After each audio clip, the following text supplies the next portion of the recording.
Alrighty guys, good evening. Hello chat. Hope you guys are having a wonderful Monday night. Good evening chat. Tonight guys, we are going to be doing some Dead by Daylight. We're going to be playing some, probably some other killers other than Nemesis tonight. We'll see how it goes though. Usually we run into some cheat lobbies and that completely deters me. Last night we ran into one like almost immediately. Completely deters me from playing other killers because then we have to play a killer that's generally worse. Well, we don't have to play killers that are worse, but like the killers that I want to play aren't the killers that are just like super amazing.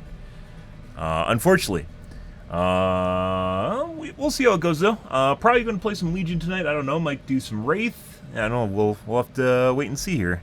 There's a lot of killers I want to go back and play, but every time we get in the mood to play something, we just, like I said, we run into a cheat lobby and that just kills the magic. So, yeah.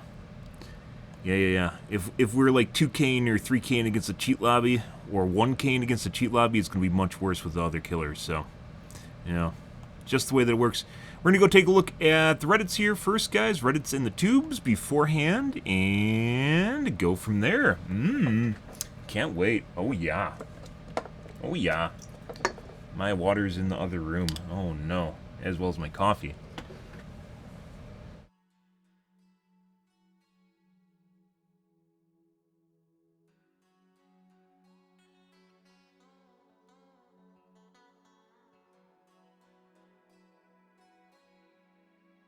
Good evening, Money. Good evening, guys and gals. Yeah. Yeah.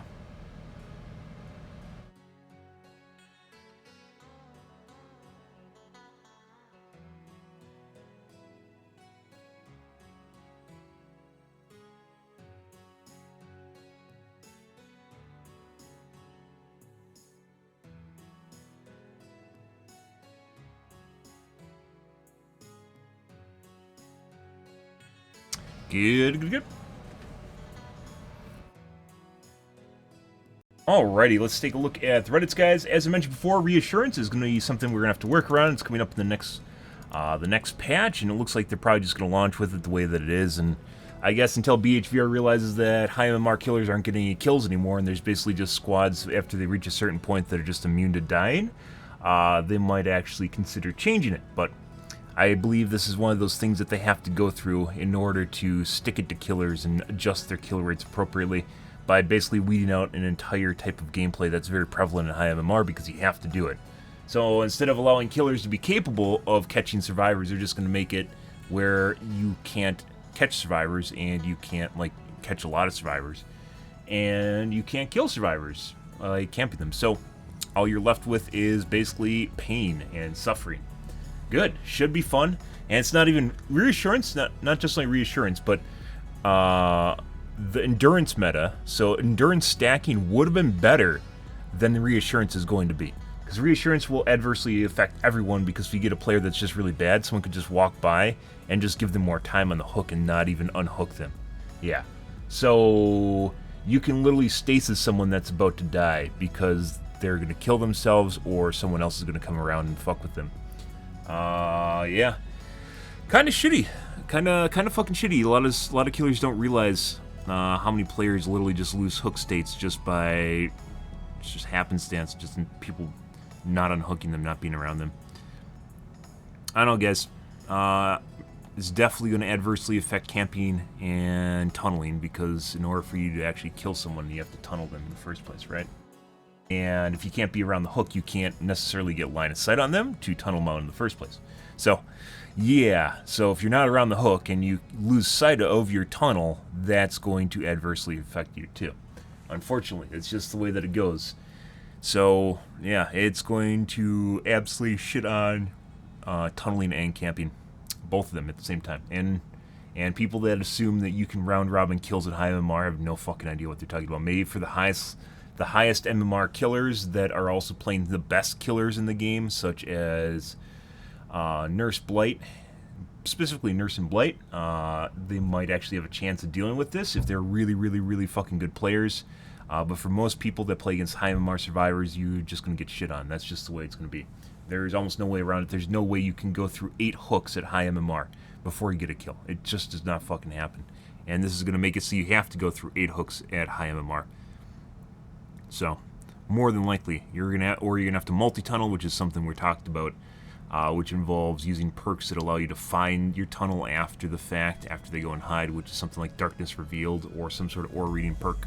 Assuming they're not running Disillusion, or whatever it's called, Distraction, Disillusion, the one that makes it so you're immune to ore reading, which actually isn't that uncommon. Yeah, it's going to be a problem, guys. Going to be an issue. So,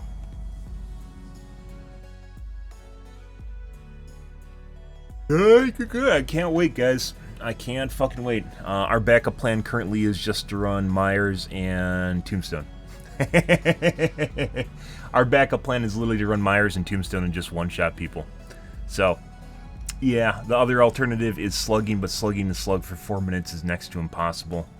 You'd have to slug out the entire lobby, and that once again involves a high MMR killer, maybe something like Twins. Or basically a high MMR killer is the only way of doing that. Good. Can't wait, guys. Should be good. Should be good. They might tone it down a bit, but even if they raise the cooldown from 30 seconds to 60 seconds, or excuse me, 10 seconds to 60 seconds, it still takes a shitload of your time. It adds a shitload of wiggle time. So that would add an additional minute to a survivor. So that's an extra, actually 4 minutes. Excuse me, 2 minutes. It added an extra 2 minutes of survivors. No, it added an extra minute overall. If you do it basically once for each hook state, that add an additional minute. And that's somewhat reliable, but even if they do 30 seconds, for instance, that will add an additional 4 minutes to each survivor, which is a normal hook, by the way, is 2 minutes, if you guys didn't know that. Normal hook state is 2 minutes, so yeah.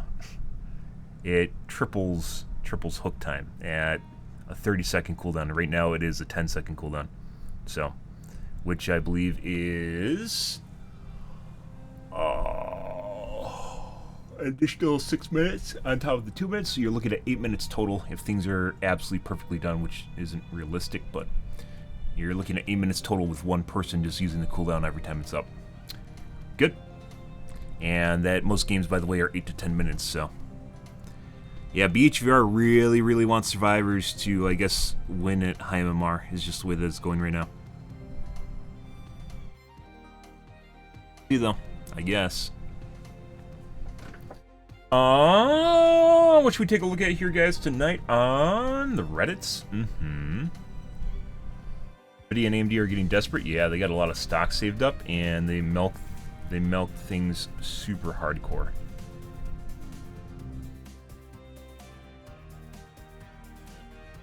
And now the new series are about to come out, and they're sitting on a stockpile of old GPUs.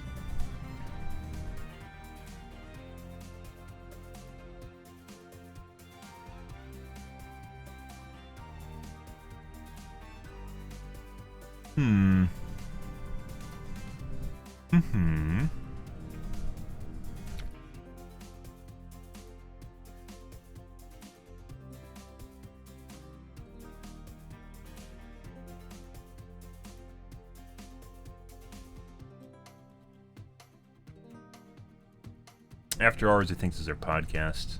His podcast. Yeah. Yep.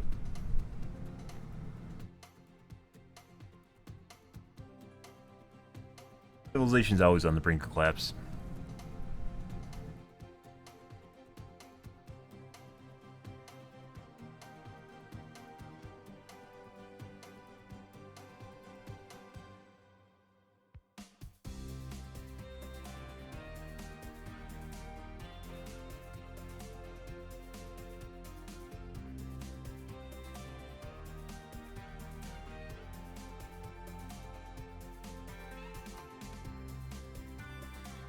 Ah, Linus Tech Tips.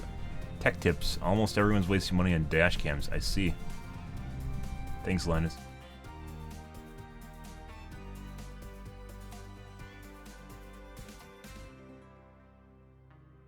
Oh.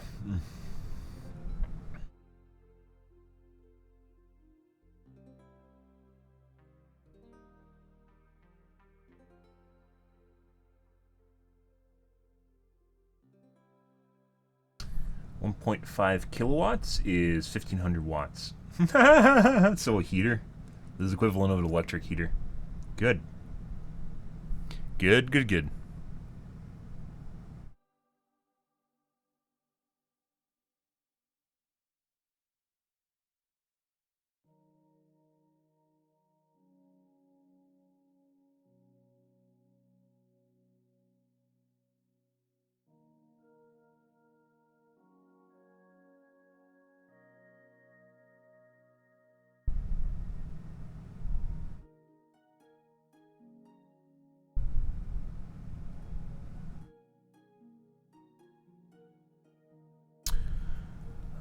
Wire and desalination plants everywhere. Incredibly energy intensive. I think we're going to take a look at this week's John Oliver guys tonight, since there's a lot going on here.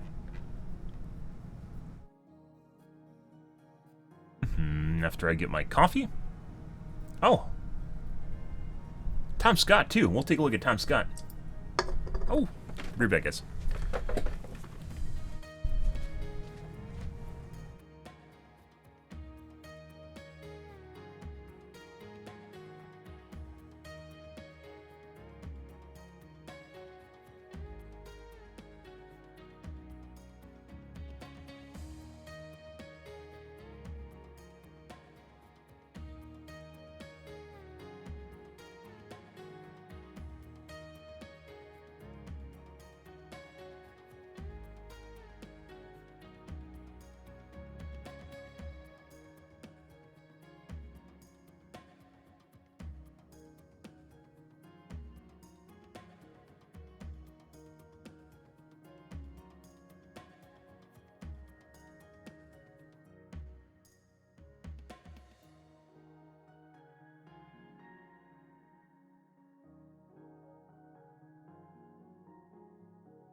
Alrighty, carbon offsets. Curious about those. Carbon credits, I believe, is what they're normally called. I don't know if they're the same thing. We'll find out. Ah. Fish. Take my revenue, Tom Scott. In the mid-20th century, across the United States, wastewater plants and other ponds started to import a few species of fish, mainly bighead carp and silver carp. Yep. Those are fish that are particularly good at consuming algae blooms and other pests. And as with many things from the mid-20th century, what was meant to be a quick and easy solution turned into an ecological nightmare because, of course, the carp escaped into the wild during floods. Of course, they out-consumed and out-competed all the local species. Of course, they have no natural predators. So in parts of the Mississippi and Illinois rivers, like here in Peoria, those carp make up 95% of the entire fish biomass. The ecosystem that was here has basically been destroyed and replaced by carp. They weigh more than 30 kilos and they are easily startled. They will jump out of the water at the slightest disturbance. If you go past a school of them in a boat like this, well, you can see what's happening. If one of those hits you in the head, it could do serious damage. Loads of YouTube channels have already talked about these carp-filled rivers because it's a big visual story and a great demonstration of human intervention causes harm. But the big problem right now is where these fish could end up next. And hopefully by the time I get there, the weather will have got a bit better. The Great Lakes of North America have a $7 billion fishing industry and a $16 billion recreational boating industry. If those carp reach the lakes, it would be another ecological disaster. And the lakes are connected to the Illinois River and the carp in one place, the canals of Chicago. This here is the choke point, the Chicago Sanitary and Ship Canal. The fish would have to come through here, which is why this water is electrified. The US Army Corps of Engineers have put a giant electric fence underwater. We have chosen this point very strategically so that there's no way for invasive carp to get around this one particular point and get past the barrier into the Great Lakes. This is also a man-made canal, so it's a very standard shape, and we have the electric bars that bring the electricity into the water, sitting nearly on the bottom, 21 feet below the surface. The barriers are designed to send DC electric current into the water. It's pulsed into the water very fast to create a voltage gradient in the water, like a speed hump that you would see on a road. For barrier 2A and 2B, it's 2.3 volts per inch at the surface. And at barrier 1, we're aiming for something around 6.0 volts per inch. And it creates this barrier of electricity.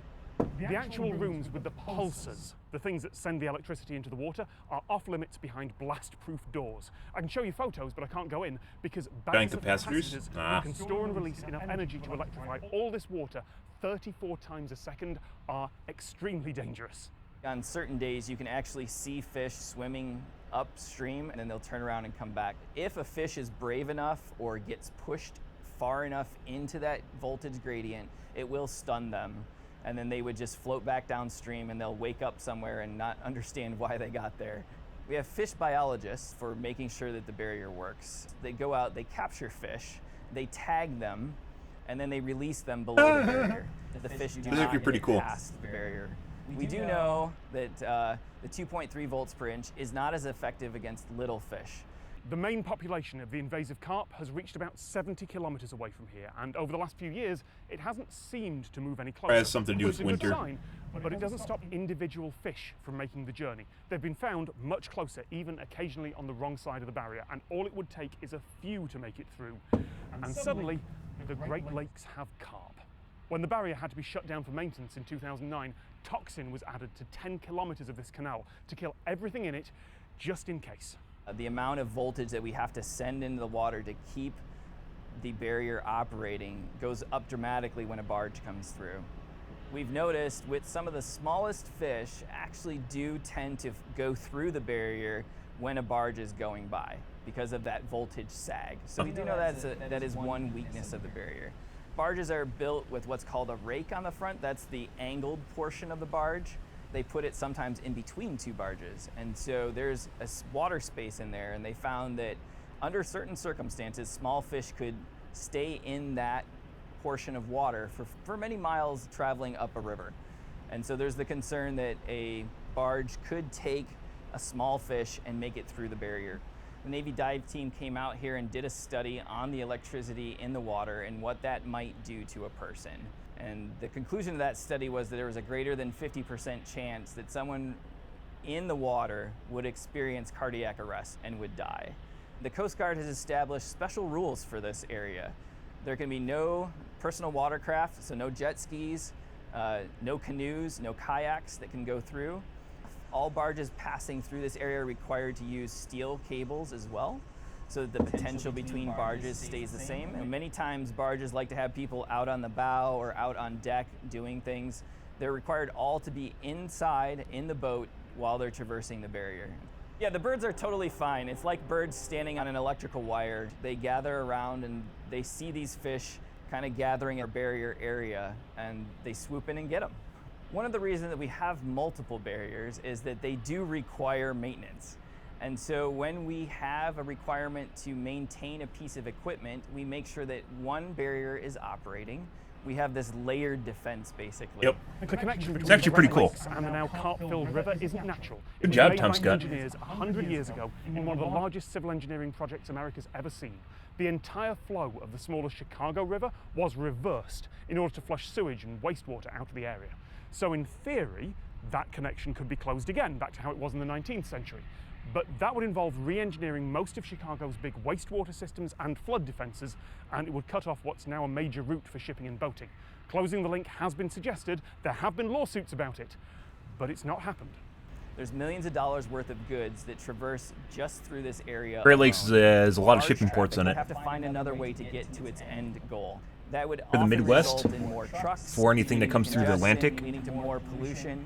So although the easiest solution is to close the canal or close a lock, it closes off this vital waterway that keeps goods moving in the Great Lakes. We know there are weaknesses. We still work hard at improving the efficacy of the barriers to continue to look at what voltages are needed to deter fish. Do we have the right millisecond settings? Do we have the right voltage settings? We're even looking at adding things like lights and sound, or possibly even CO2 to the barrier defenses. And so we're continuing to bring that research to bear and provide the best deterrent that we can to keep the invasive carp out of the Great Lakes. So for now, the electric barrier... It's pretty cool. U.S. Army Engineer Corps guys. Like, one of the benefits of, like, having the government do things is there's certain things that just would never have happened. And there's a lot of infrastructure projects across the U.S. for, like, underlying systems that are run by the Army Corps, especially around canals or any sort of shipping infrastructure.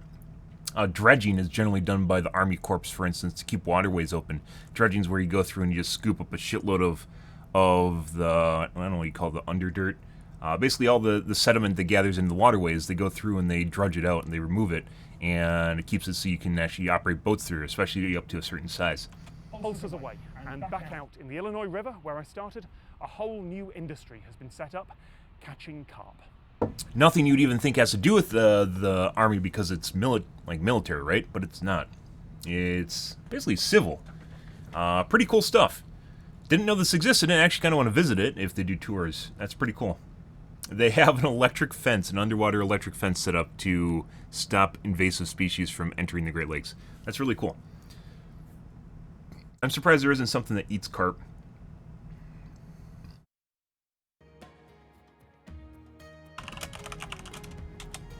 Alligators? Northern pike walleye and largemouth bass. We get a lot of those. I don't know. Of young carp.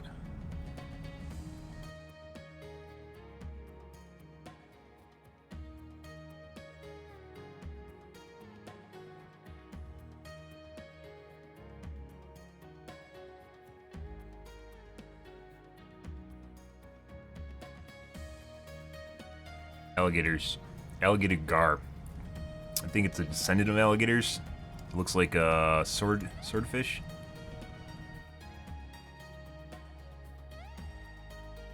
You get big, around 60 inches to really be damaging to carp.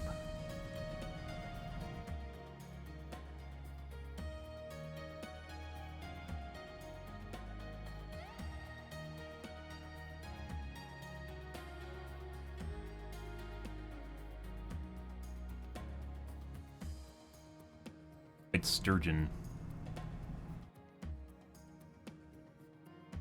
2016. Apparently they haven't actually worked out, because that's 6 years ago.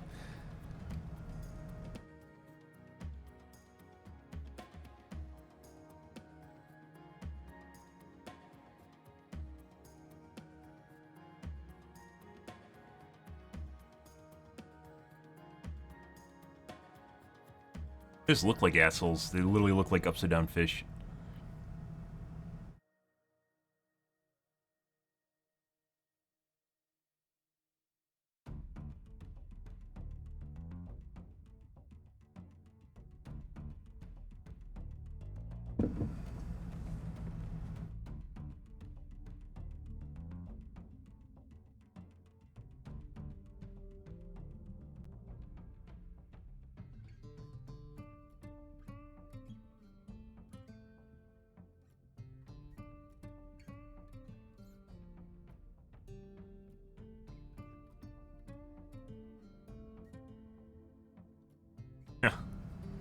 Yikes. Ah, they just talked about it. Cool. Predators.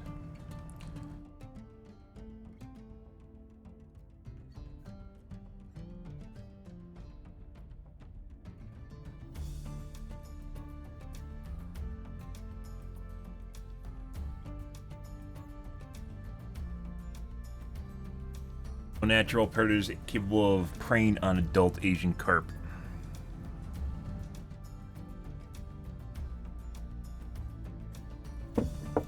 Pelican and eagles prey on juvenile Asian carp.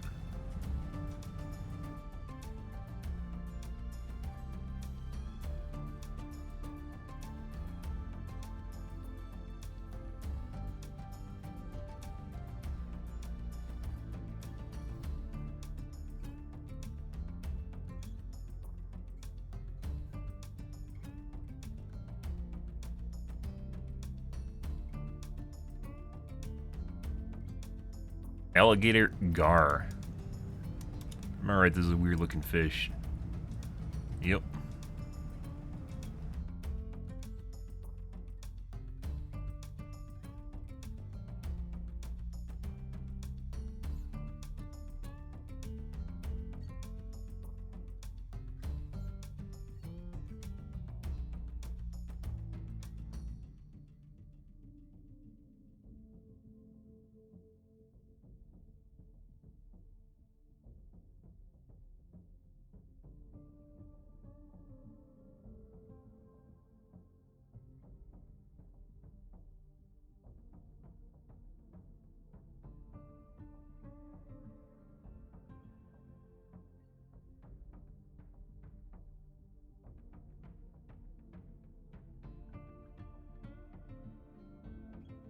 Breathe both air and water.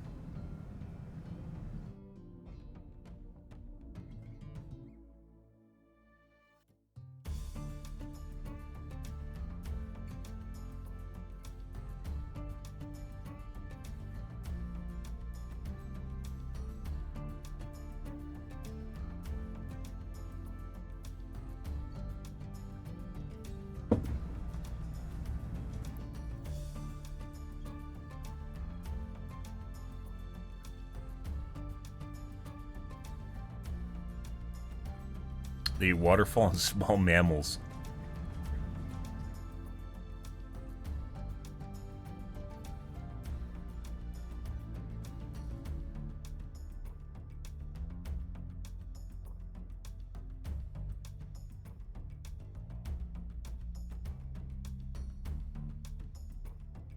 They're considered Ural-haline because they can adapt to varying salinates. So freshwater to swamps, brackish marshes, estuaries, and bays along Gulf of Mexico. That's pretty cool. Good evening, KSA. So they can actually... a lot of fish are prone to pH and salt levels. So they can only operate in certain areas, basically. They can only live in certain areas. And it looks like this one can actually go in multiple different areas, which is actually pretty cool.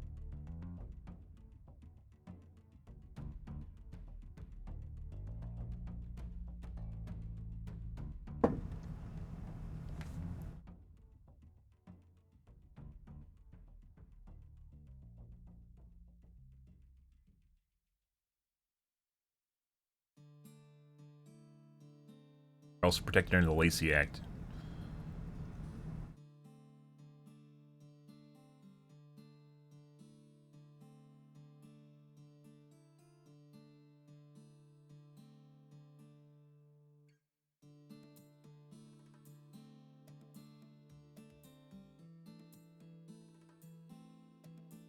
The Illinois River is this guy right here. That's the video we just watched. So they don't actually extend that far up into the Illinois River.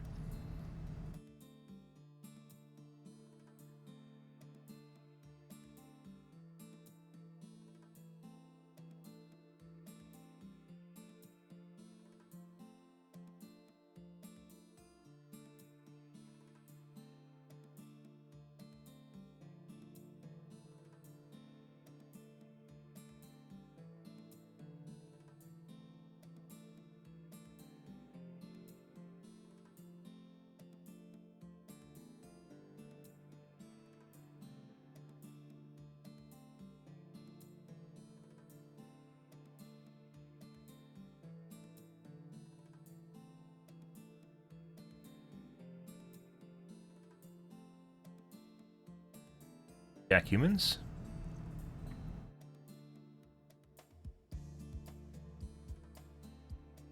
They eat carp, apparently.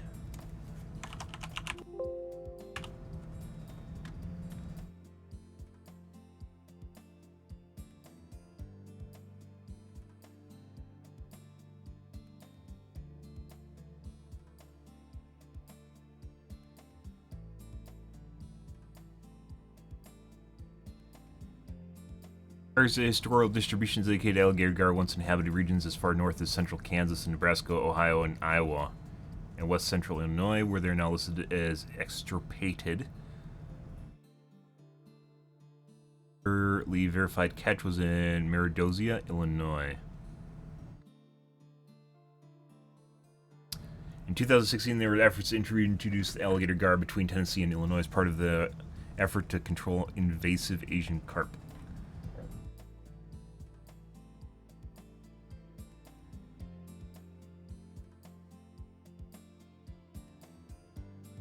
Okay.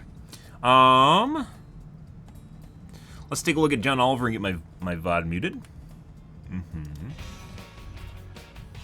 curious as being carbon credits. Our main story tonight. Climate change context. Ah, thanks YouTube for why am I seeing this? For trying to educate me on climate change. Concerns Earth. It's basically the Oscar Isaac of I like how websites are doing this now. Like they have like built-in fact-checking as a way of combating essentially I don't even know what to call it, like facade campaigns, misinformation. planets in that it seems to be getting alarmingly hotter every year. It's pretty clear this planet is not doing great. The level of carbon dioxide in the atmosphere is now higher than ever in human history. And a recent UN Commission climate report was called an Atlas of... If you guys didn't, kind of preaching to the choir, but if you guys haven't seen the burning tundra, that really sends a message when you see tundra on fire.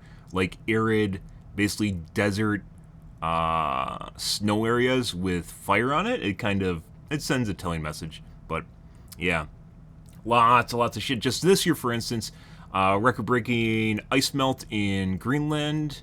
Obviously, earlier this year, Texas literally had like a giant froze, like Texas froze for like 2 weeks and like broke all their like pipelines and shit like that because it was never meant to be in like a northern region as all their infrastructure is based around it being warm. The Death Valley got record rainwater. Texas also got record rainwater today, was it? But Death Valley flooded, which happens once every couple thousand years. Yeah, it's a problem. It's not the Swedish company's problem, because if their government wants to destroy the livelihood of their families, that's up to them. It's not everyone else's problem to patrol, like, down the line. It seems to be like a personal responsibility. Obviously, the families are in control of that, but, like, responsibility seems to always be shifted to the top, at the very, very top, rather than people in between.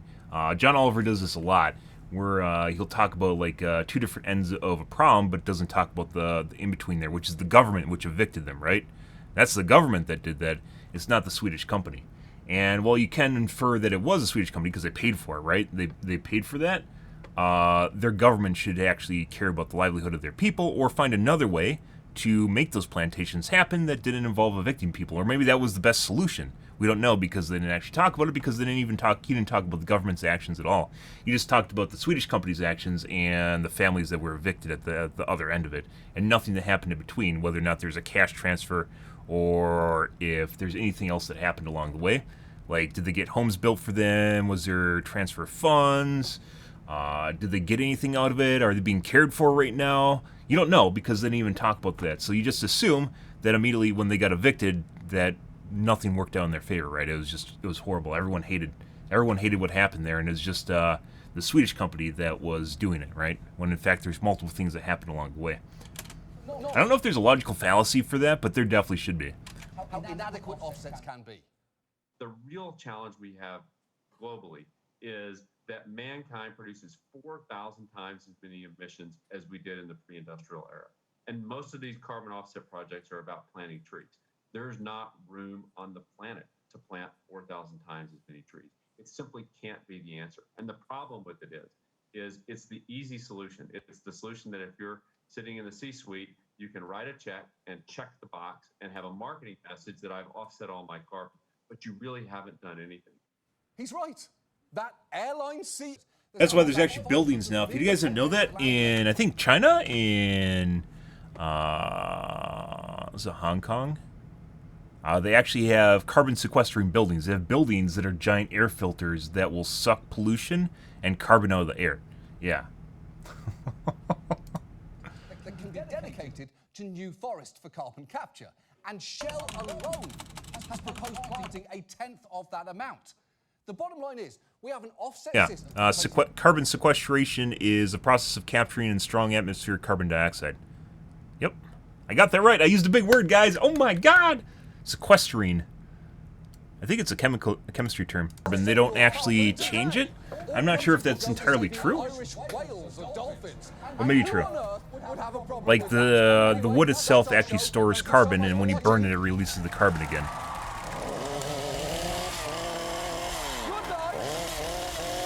Aw, the chain's unhooked. Aw. Waiting to see whether or not you could actually operate a chainsaw. The chain wasn't moving. Actually kind of curious. But I believe a tree, the way trees work is they actually, when they convert carbon dioxide into oxygen, because they release oxygen, right? When they convert it into oxygen, they build, the tree itself builds itself with carbon. It's essentially trapped carbon. So you'd have to, like, if you wanted to build more trees, you could actually just find probably the best, it's kind of a weird way of looking at it, but trees generally grow really fast and they slow down, right? So the best way of actually doing it would be to plant a bunch of trees, chop them down, and then bury them. We were actually talking about this. Yeah. So one of the best ways of actually doing that is when you grow trees, is eventually they'll slow down and stop growing as fast. You'd chop them down and then bury them, because you can't burn them. If you burn them, it releases the carbon again. But redwoods take forever to grow. So even if you have redwoods, which are very cool, by the way, like sequoias, very cool. If you have redwoods, it's thousands of years for them to get as big as they are. But you got some pine trees, you know, they grow in like, what, 20 years? And when they reach a certain size, you can figure out basically the speed at which they grow and then slow down. And then when they reach a certain speed, you just chop them down and bury basically the tree carcasses, and then go back through and replant the whole area. So you'd basically have to do a cycle of continually cutting down trees and replanting them in order to kind of do what you want. And maybe you could make a tree that grows faster, so it sucks up CO2 faster and converts faster. That'd be kind of curious. But it wouldn't necessarily be something as majestic as redwoods. Like an industrialized version of what you're talking about would essentially amount to us cycling out trees is pretty much it. You'd have to cut them down and take the wood and bury it. You can't use the wood. Once again, if you use the wood, it releases the carbon. So you have to bury it and basically trap the carbon in the ground. Again, because fossil fuel is carbon.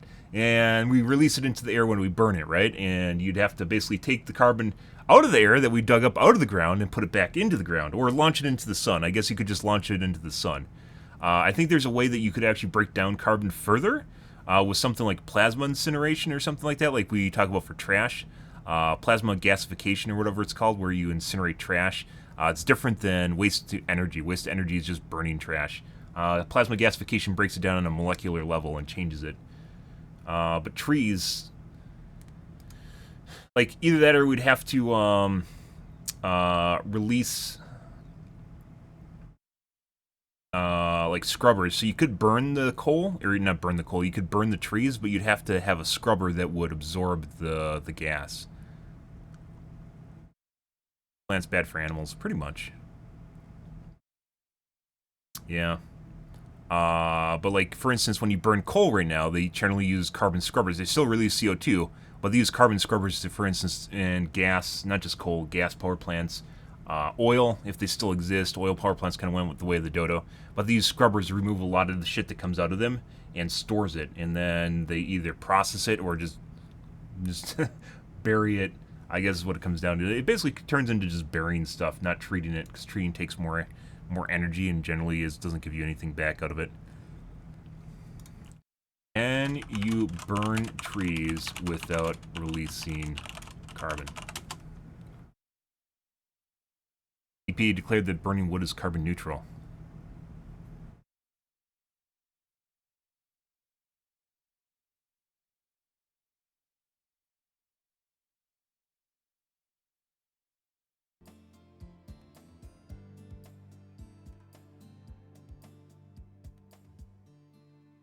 Change will classify burning of wood pellets a renewable energy similar to solar or wind power. 2018.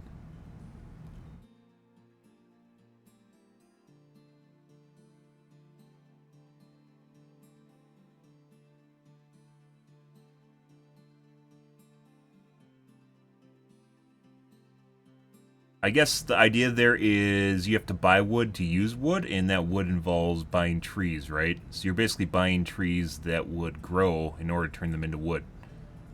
So it's circular. I guess what we're talking about was removing carbon from the atmosphere, and this is almost 100% circular. Actually, that actually kind of makes sense.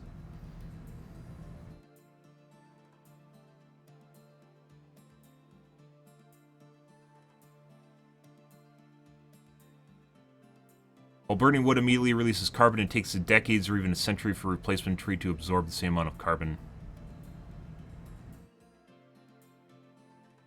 Not centuries, though. Decades.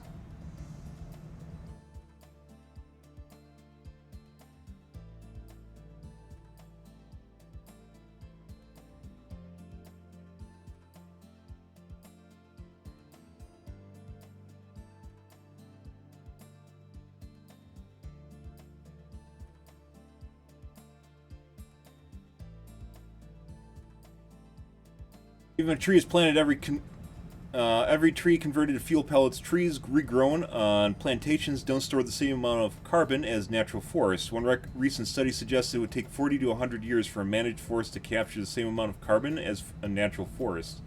And since most plantation forests are harvested at 20-year intervals, they will never make it to carbon neutral point. I don't know why there would be a difference there. Assumingly, if you're burning the tree, right? You're burning the wood that you're using, and then it regrows, and you basically buy the wood that you are burning, right? I don't know. Why would it be different for carbon neutral? Because the energy you're using is basically the energy that grows. I guess there's overhead associated with harvesting, right?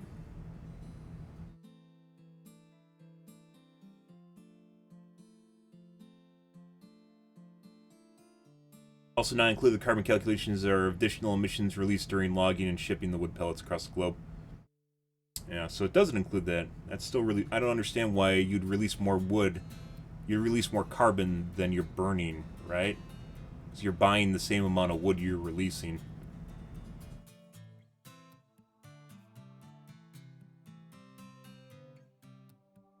Wood's very dirty, by the way.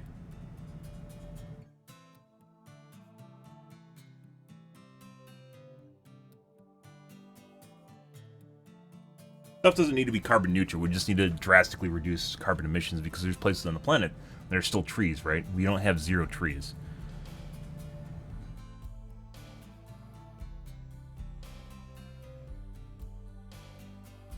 Soil can hold as much, up to twice as much carbon as the trees above, depending on the type of forest and the amount of leaf litter. So the biological mass that ends up on the forest floor actually traps carbon too. That's actually kind of cool. Up to twice as much as the tree.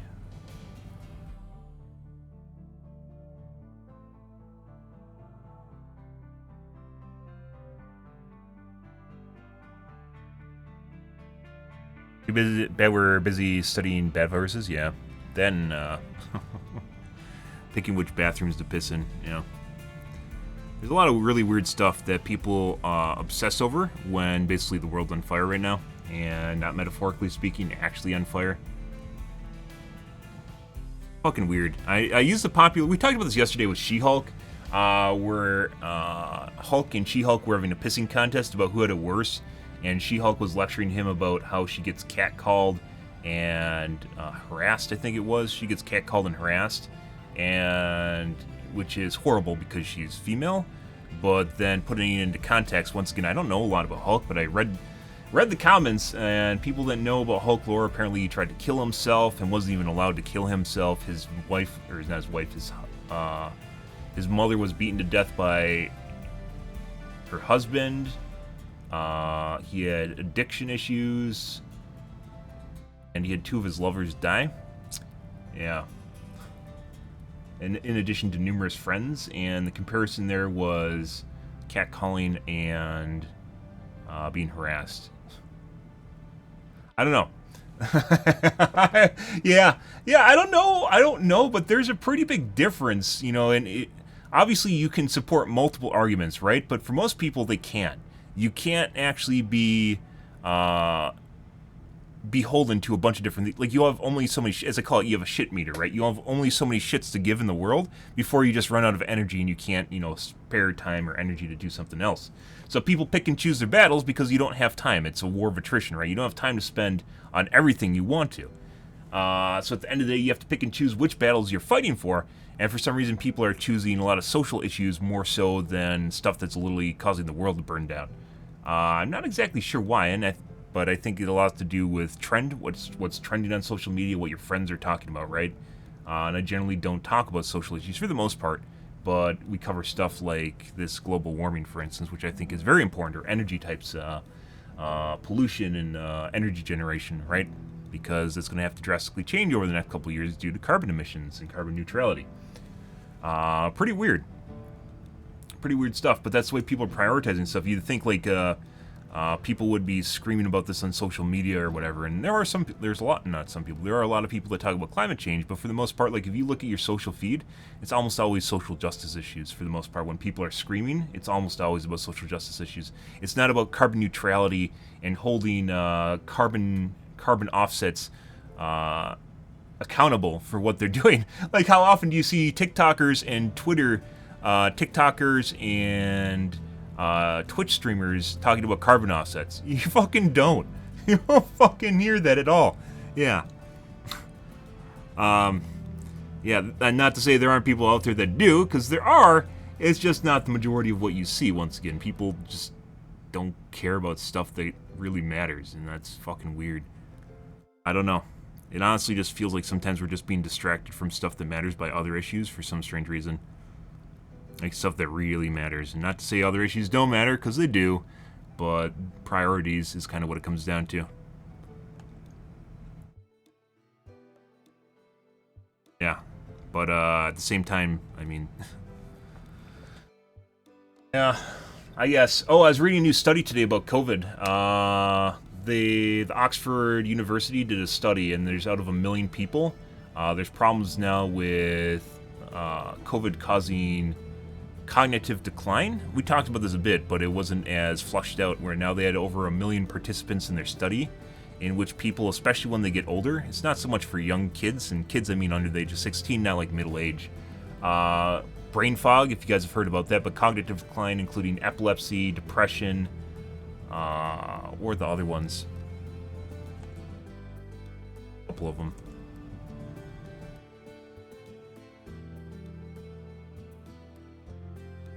Brain disorders, as they call it. It's a pretty big list. Dementia. Let's see. People remained at an increased risk for dementia, epilepsy, psychosis, and cognitive deficit, which is otherwise known as brain fog. 2 years after contracting COVID, adults appear to be at particular risk for last seen brain fog, a common complaint among coronavirus survivors. Yeah. And that doesn't even talk about people losing their sense of taste, because a lot of people lose their sense of taste. Age also does it, yeah, but it's the difference between it naturally happening and something that happens because of a virus. Yeah. Thanks. Sure. Also dementia, if you guys are unaware, they're finding links between that and salt. It's basically sodium intake and sugar intakes.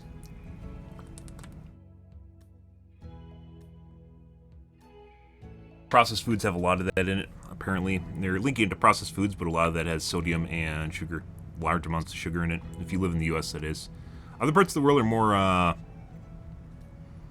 are more refined,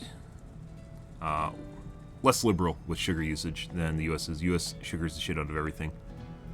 You learn that basically if you go and visit Europe. European food is much less sugary. I mentioned this before. When I was in Europe, guys, and had the soda over there, their soda is actually much better than US soda. My personal opinion, it's fizzier and more refreshing, and at the same time, there's less sugar in it. It's almost half the sugar of a normal can of soda, and it actually tastes better, in my personal opinion. Obviously, they use normal sugar too, so you have to account for that, but you can if you've had normal sugar in the US. But it's mainly the sugar intake, and the amount of sugar that they put in their fizzy drinks over there, as the kids call them. The amount of sugar they put in the soda over there is actually much less. It's like half. And as I mentioned, I think it actually tastes better. It's not even about being healthier. It just honestly tastes better. But they don't have half sugar soda over here. It's like all or nothing, right? I want like half sugar soda or even third sugar soda. Why don't they have that? We don't have options for that. And I think people, if they had the European beverage, would actually be pretty beholden to it. They like their sparkling water, as they call it over there. I'm not a fan of that. I don't like the carbon taste, or the CO2 taste to it, carbon dioxide taste to it. Not refreshing in my opinion, but they really love their sparkly water over there. I had to specifically look for non-sparkly water, because I'm not a fan. Good. Interesting stuff. I'm sure this is worth coming back to and looking at in the future, but carbon offsets, not carbon credits, which is what power plants use, carbon offsets, and industry in general for offsetting their pollution. Cool stuff. Good.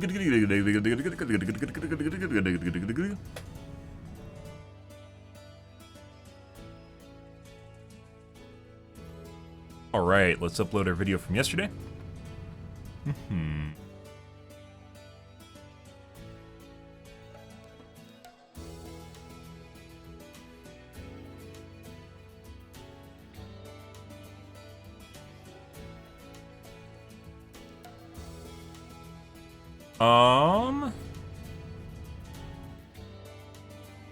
Alrighty.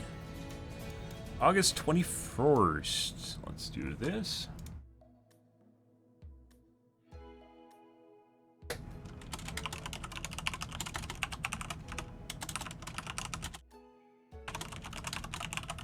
Do our uploads. We had 3 highlights from yesterday.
Okay. Alright, got 4 uploads incoming.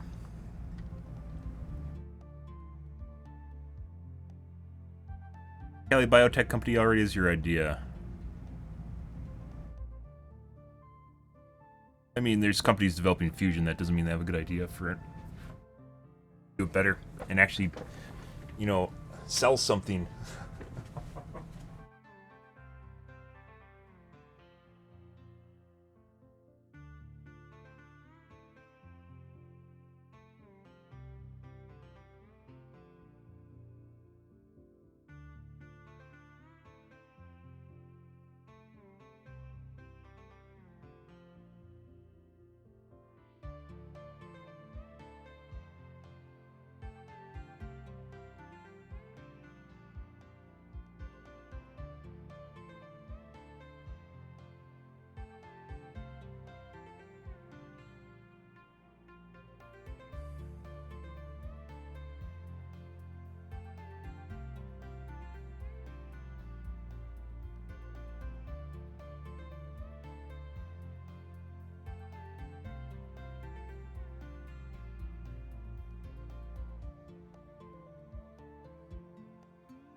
Okay.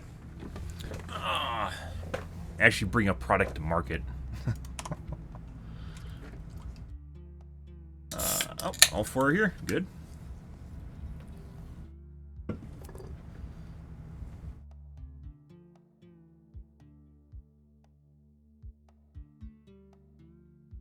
Ready. Fucking up apostrophes again. Good. Highlight.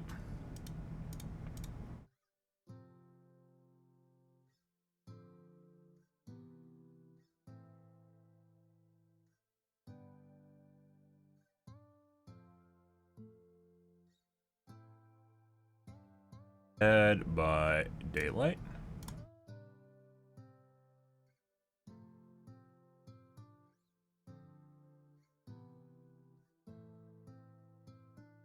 Right.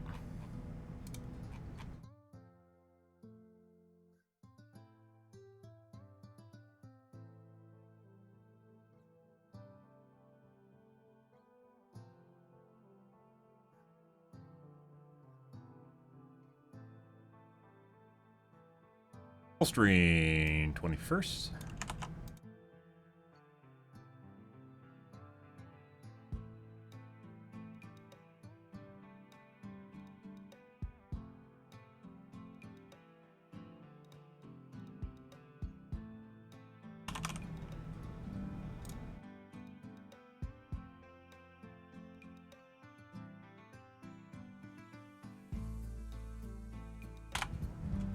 Go.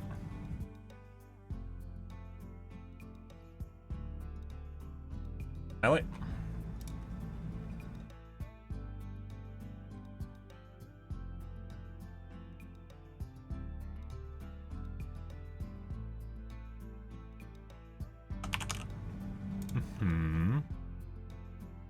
Right. Did I miss some apostrophes, guys? I think maybe on the full stream.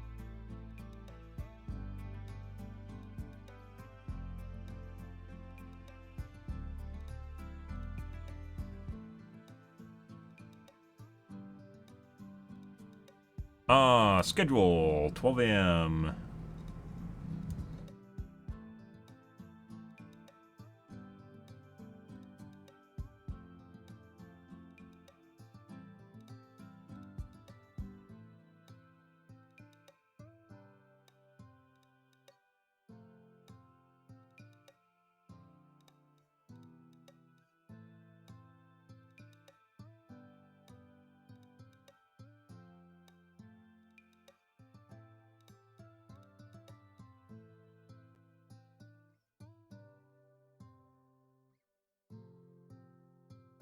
Good to go.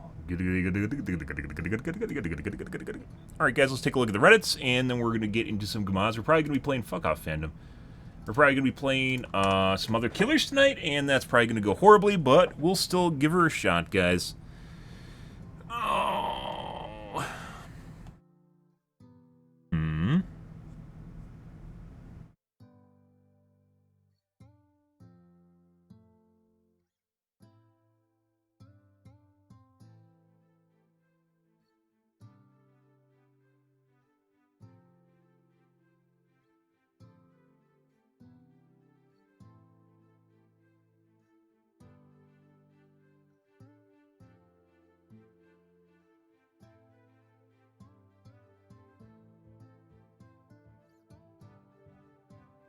Reddits. No idea on the CPU mean? I have no idea. Zen 4, 70% faster than Zen 3. Yep. 29th, guys. So a week from now is when they're gonna the launch event happens. Allegedly, rumored, allegedly, the launch event for the 7000 series Zen CPUs are gonna be later this year, Zen 4, on the 29th this month. 7 days. Which should be good. I'm mainly waiting for the 3D cache ones, but the 7000 series will be a pretty good opener for that. And apparently the 3D cache ones are going to be out in November, so looking forward to that. 3D cache, if you guys don't know, with the 5800X 3D, the only CPU on the market right now with the giant cache. Well, yeah, I guess, because the older one is basically 5775C, which was out in like 2015, and is no longer sold unless you get it eBay.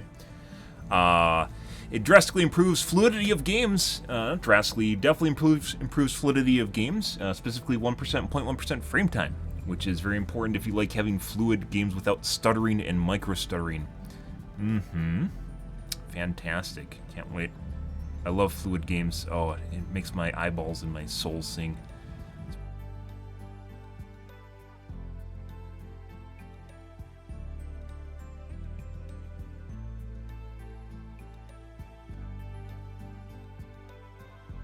Love me too. I'm not gonna upgrade.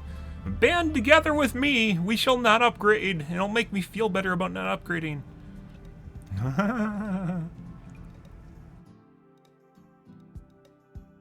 Computer Reddits, what do we got?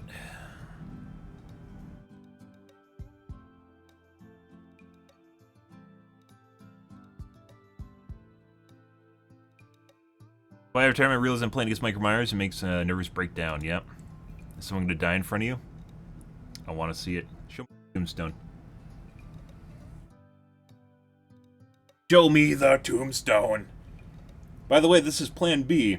It might not be in this one, but Plan B, guys, for reassurance is just to play Myers and Tombstone, everyone.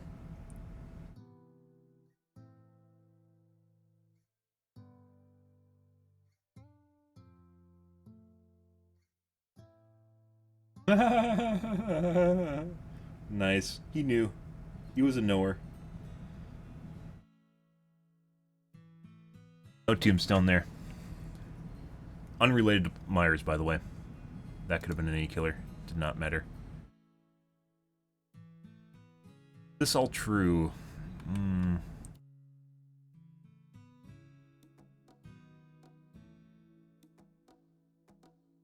Theory crafting on lore, don't care.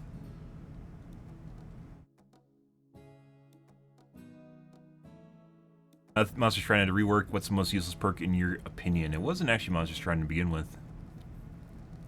Monster Shrine, if you played the dungeon well, it was actually a pretty good perk.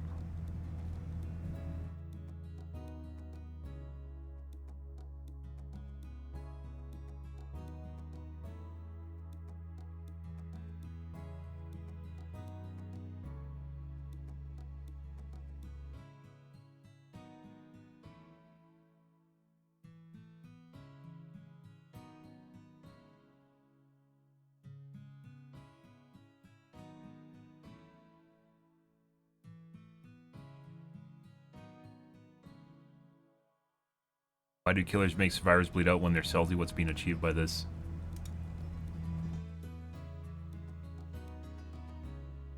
Survivors wait at the exit gates for killers instead of leaving. Have your answer. Why do survivors wait at exit gates for killers instead of leaving?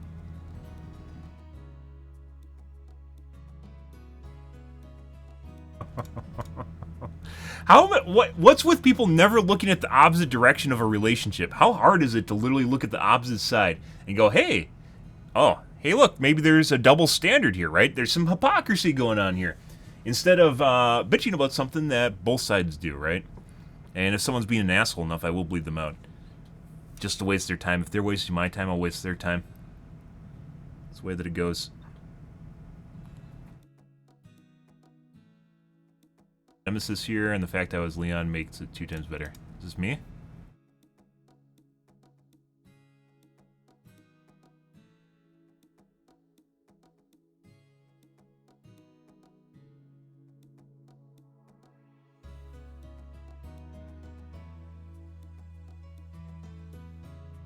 Good.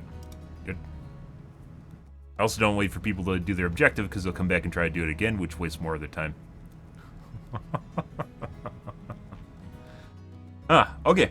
Let's play some the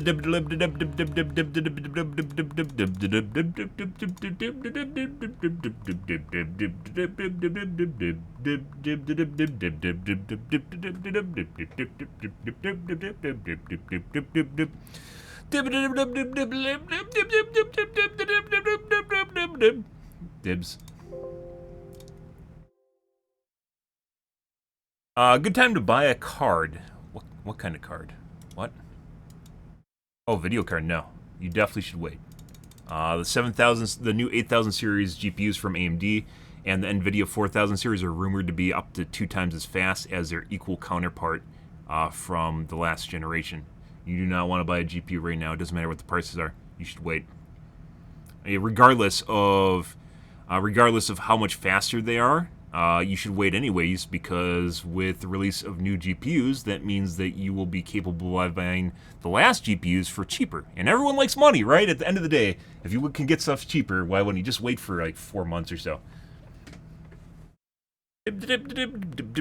Yes, but you have to wait for the new series release. They're already discounting them, but they'll be even cheaper when the new series releases, and they do massive price cuts.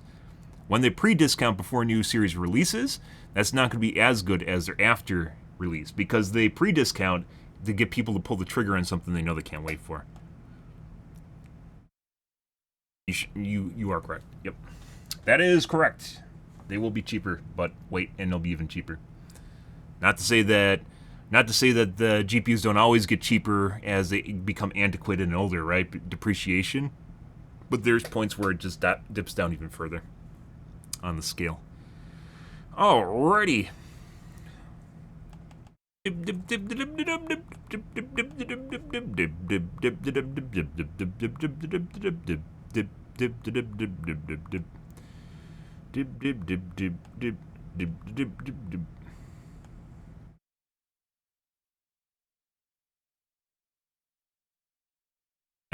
you should. I'm fantastic. True story. Okay. Let's play some DVD. I don't know if I'm gonna play Nemesis, guys. I think I kind of want to get a baseline, but that might how good it is, and then I'll play a game of Legion and just get fucking running immediately into a cheat squad. It happens almost every single time we do Legion. We just immediately run into a cheat squad. Fucking weird.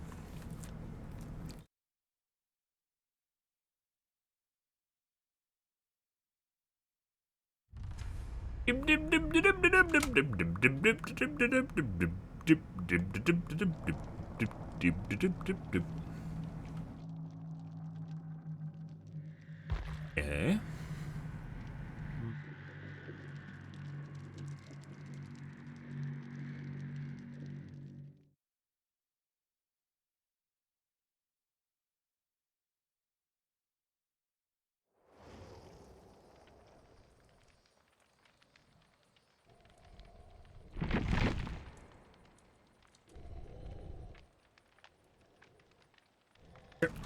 Alright.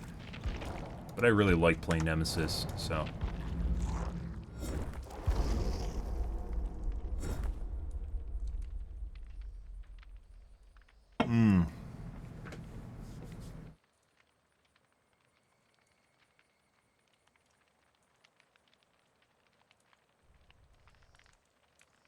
Yeah, honestly, I think if they just had like European sodas in the US, they'd be so much better. Not only would they be better for everyone else, but I think actually people would drink them more often. Actually, take that. I mean, there's a lot of fat people. People like it more. There's a lot of fat people in the US that don't mind drinking soda all the time.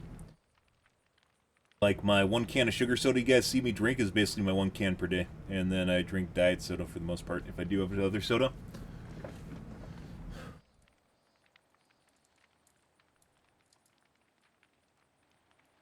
And this guy has 54 grams, I believe. 46 grams of sugar. European sodas there are like 32 or something.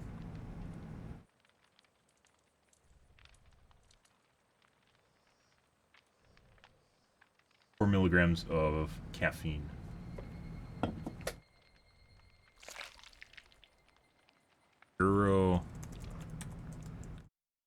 European Pepsi ingredients.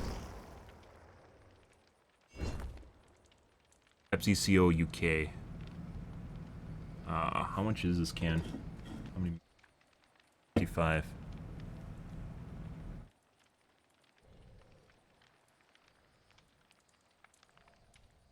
Oh my god, it just... Okay, and we have a sus player. Oh, they left. Hands are crazy and going crazy, guys. Someone needs to repaste my GPU.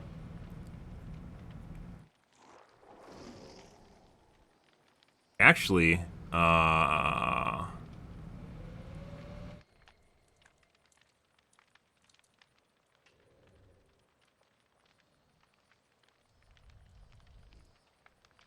it's showing almost identical.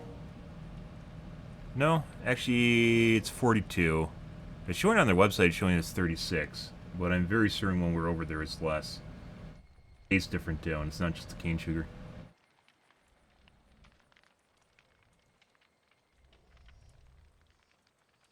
Calories are less too.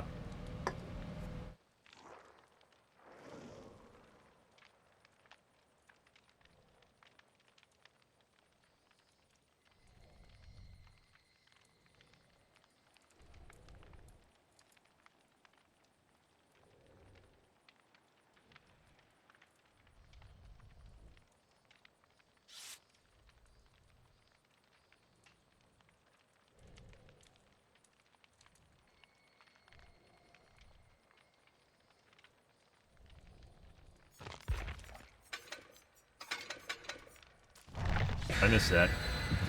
Okay, well. We have a shitload of eyeballs, so I guess that's fine.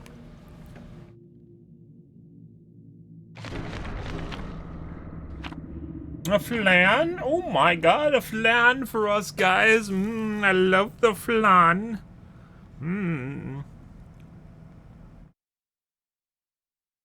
Good.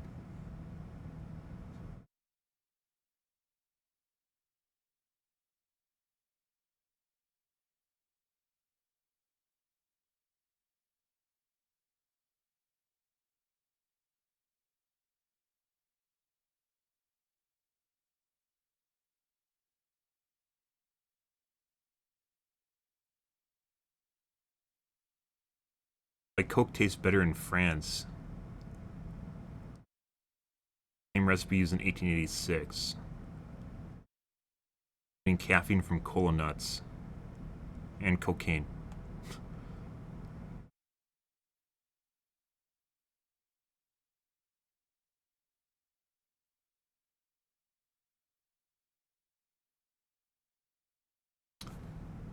$27. Third board, guys. Alrighty, cam off the first game. Press.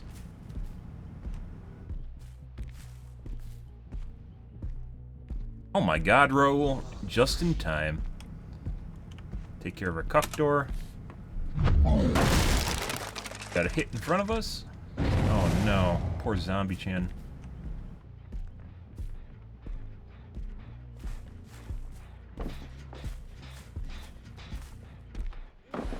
Hopefully we gotta break it.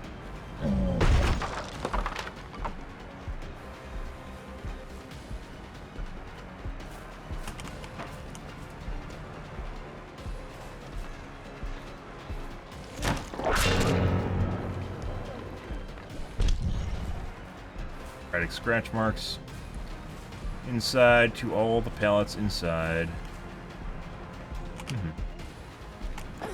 Okay. Accidental.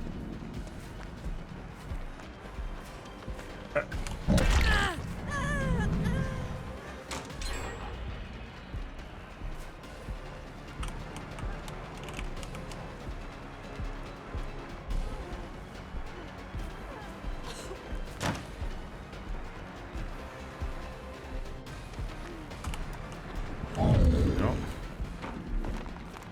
Very weird. Have been a hit on her, by the way.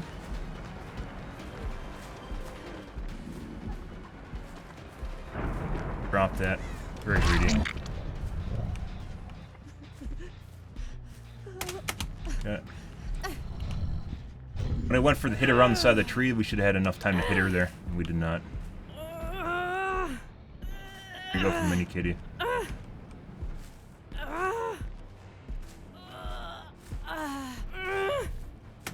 Okay.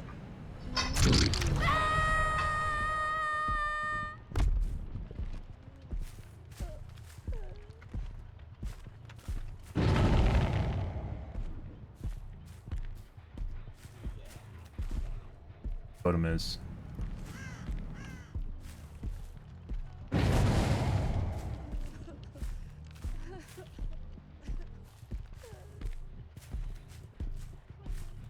Okay, I'm hiding behind that window ledge right there. There, she's above me.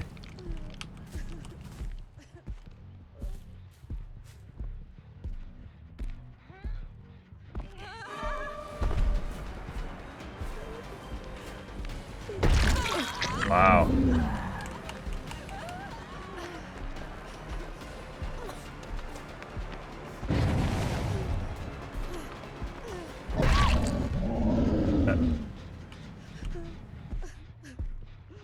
Styptic from the looks of it.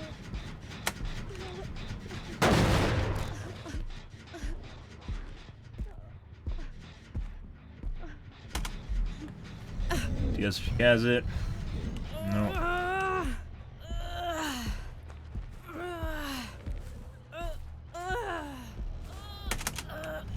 Fortunately, can't go in deeper. I'd love to go in deeper, but we can't.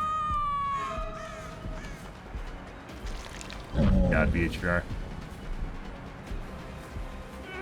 Fucking obnoxious. I hate that bug.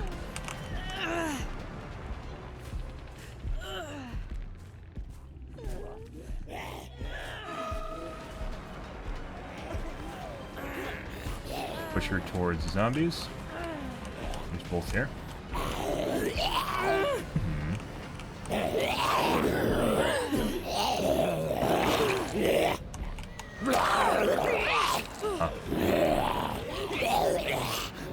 Yep. Yep. Ran right into that, guys. Desync. Delete that. Surprise?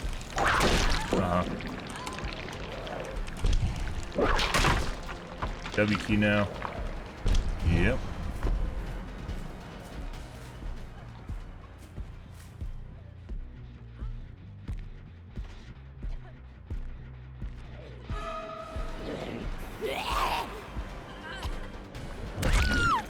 Dive bomb, guys. Oh, we should actually just went upstairs and tap the gen. Oh well.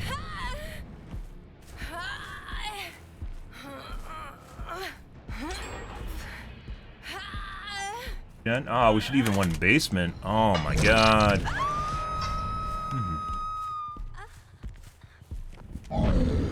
First.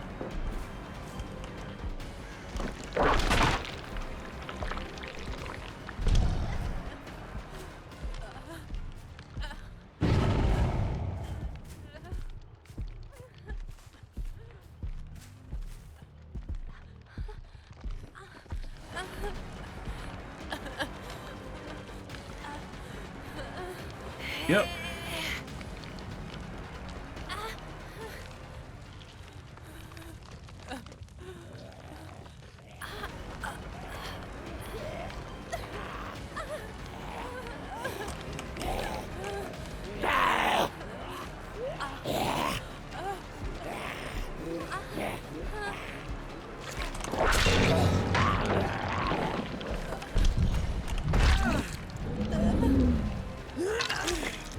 Or the normal recoil.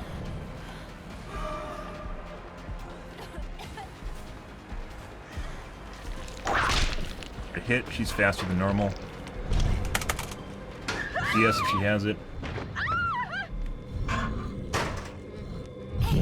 Oh my god, she forced a DS. Oh no.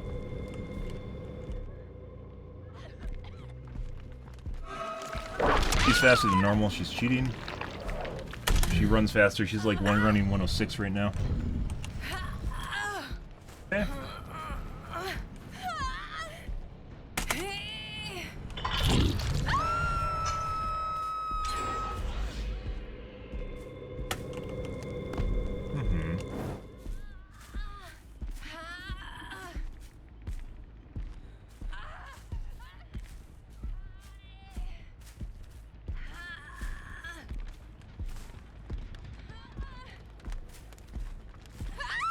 There you go, beautiful. Not sure why she did that.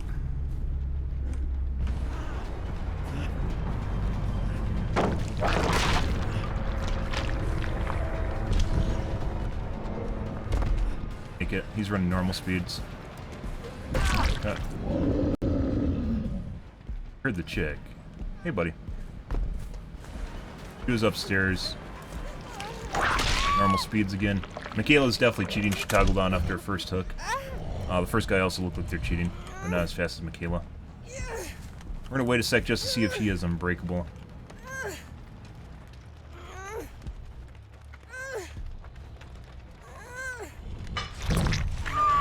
There for 4% some deliverance now.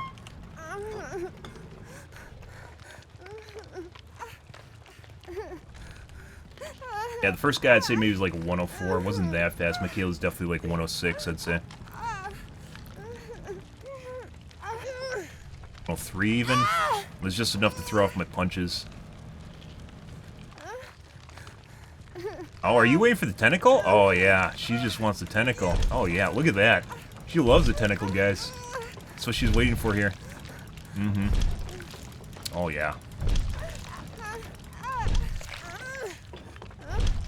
The hentai? Oh, yes, please. More hentai. Mmm. Oh. Oh, yeah. Bye. See if we can find Adam.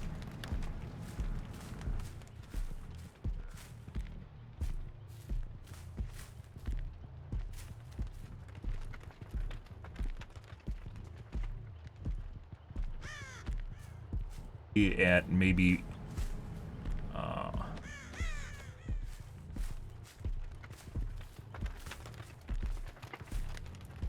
Hatch has a chance of spawning here pretty fast.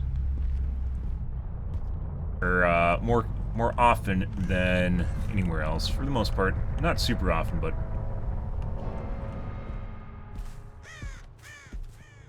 Hatch. And if we were sweatier... If we were sweatier, by the way, we would have bled out Adam.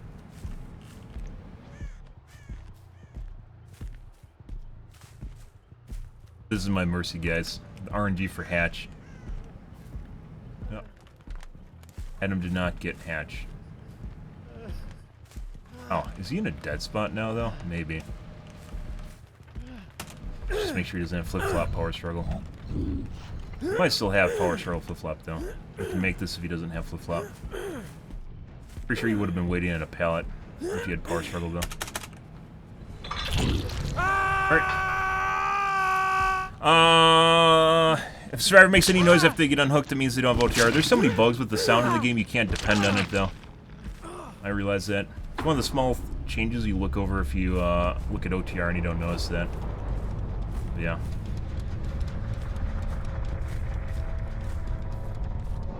Yep. Good.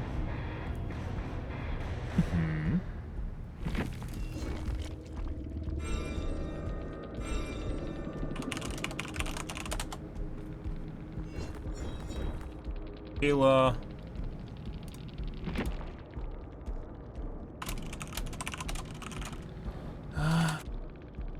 Look.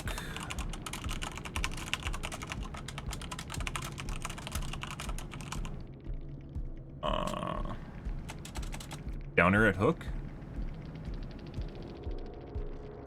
Chaser for the first one. There's a trade.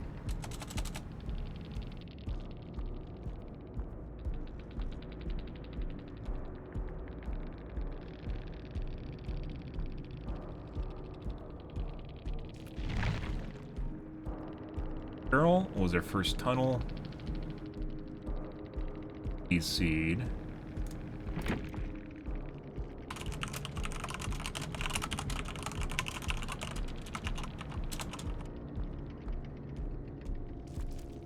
Just enough to throw off my punch. Once again, Dark Theory, people don't run Dark Theory because it doesn't fucking matter. Like, the baseline for me identifying people that cheat is basically 104.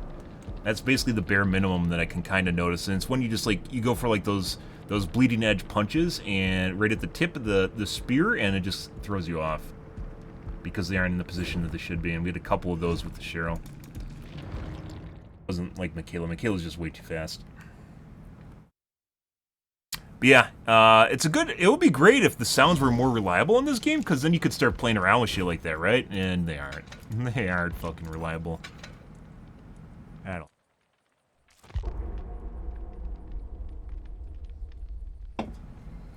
I agree, though.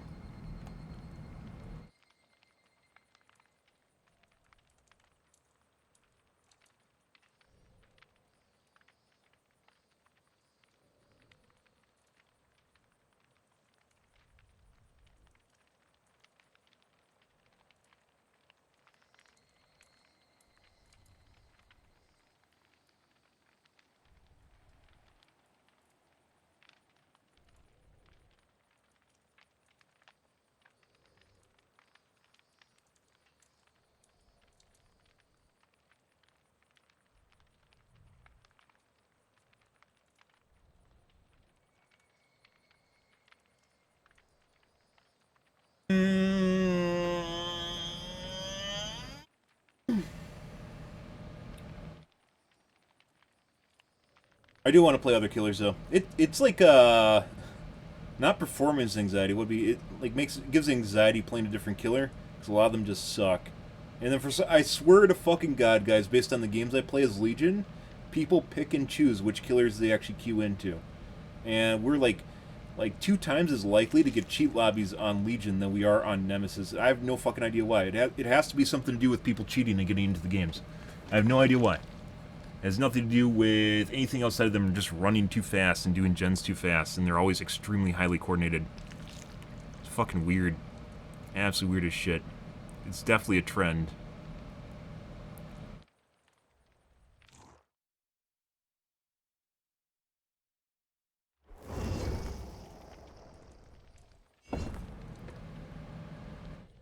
And it happened also on when we played Plague, and then it also happened when we played Sadako.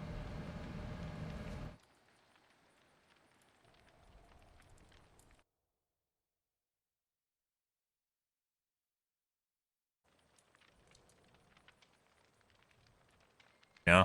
Well, at least you know he's cheating, right? At least rage cheaters are incredibly uncommon, but at least you know people are cheating when you see it. We had what in the cheat lobby we had yesterday, where everyone said they were was it yesterday or 2 days ago? Everyone said they were solo, and we had was it a Michaela that took a she took an endurance hit and had no ability that would give her an endurance hit. In the middle of the chase, yeah. Just like right when she needed it. I thought she had a styptic, and she didn't. She had a flashlight. No one had a styptic. No one had perks for finding loot either. It's just, no, just use it in the middle of the chase. I thought she had not a styptic. I thought she had dead hard. No. I thought she had dead hard. She didn't have a styptic though.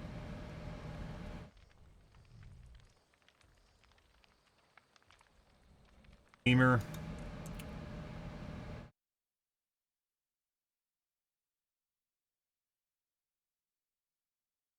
Grass name.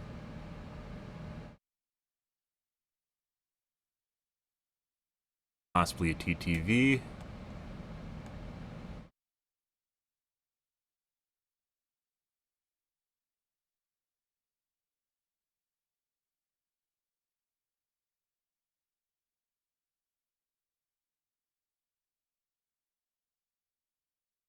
Stream.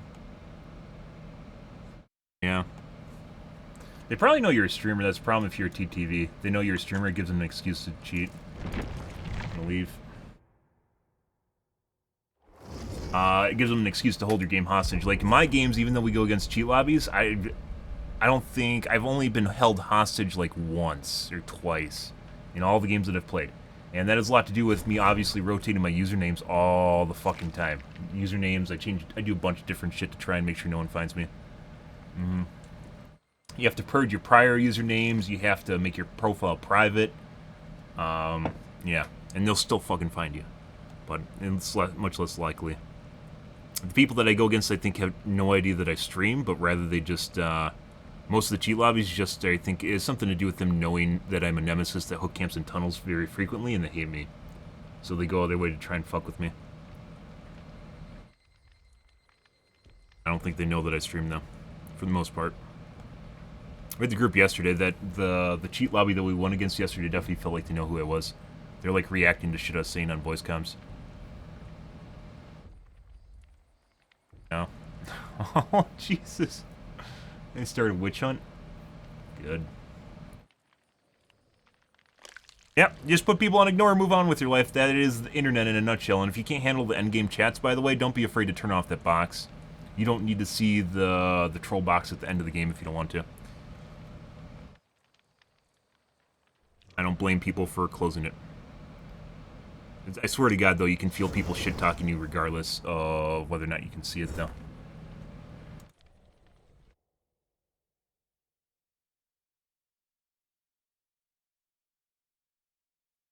Last name. Nope.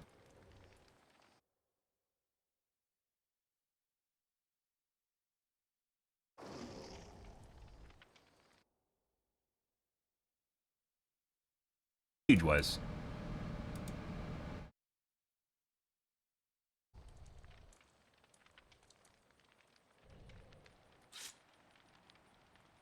Yeah, it's a little arrow next to the box. You push it and it closes it. Hey, learn something new. Yeah. Yep. I didn't even realize that for the longest time either when I played this game. Very, very weird. All these players are below level 4 prestige. Yes. I want to play other killers, guys, but at the same time, I'm fucking scared. I'm scared. But I want to play other killers, but I'm scared.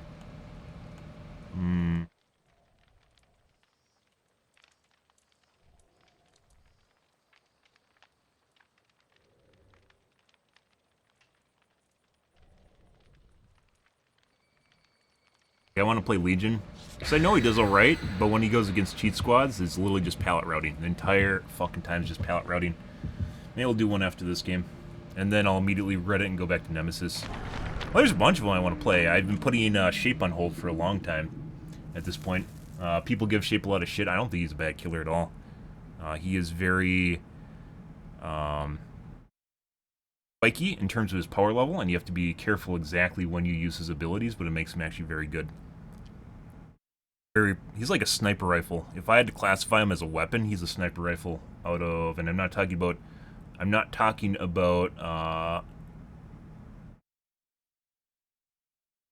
like the what would you embodiment of a sniper. Like, he doesn't shoot a bullet at long range. Like, let's say you could infer Crow Lady to be a sniper rifle because she shoots crows across the map, right? Or Huntress is a sniper rifle.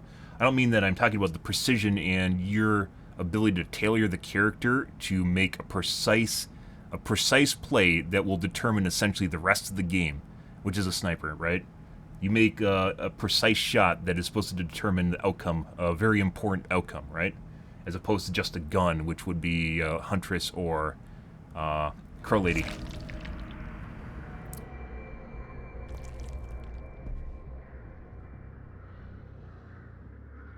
You just watch me go against a cheat lobby and you just think Legion sucks. He doesn't suck. It's breaker cuck doors against normal players. It's cheat lobbies that suck.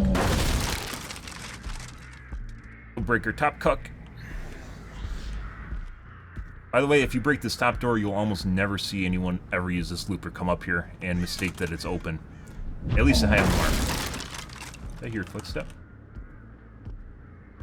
But if you don't break it, they'll almost always come upstairs and do that loop. Up doors are gone.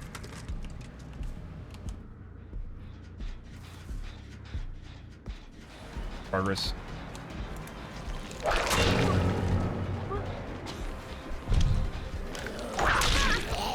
We might have gotten normal players.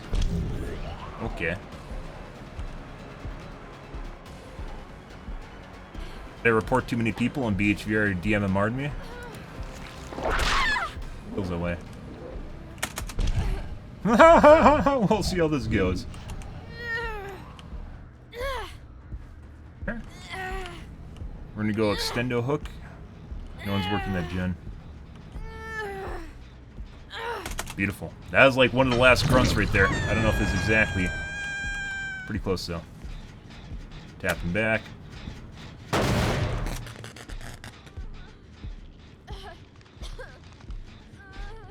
Guys, what's going on over here?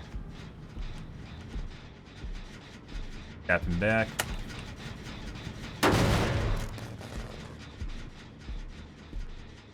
Zombie Chan has me covered, guys. Tapping back. Tap the gen behind me. Nope. They're hiding. We're gonna hold. Yes, Zomblock.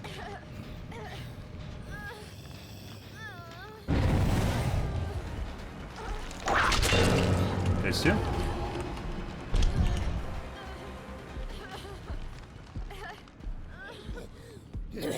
Going back.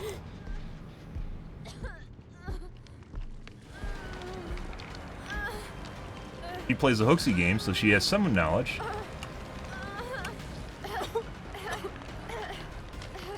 Oh, no, we're fucked up. Yeah. Death hook. If we can snipe. Oh, missed. Felt like we should have hit her, but instead we hit the other white hair chick. Escort.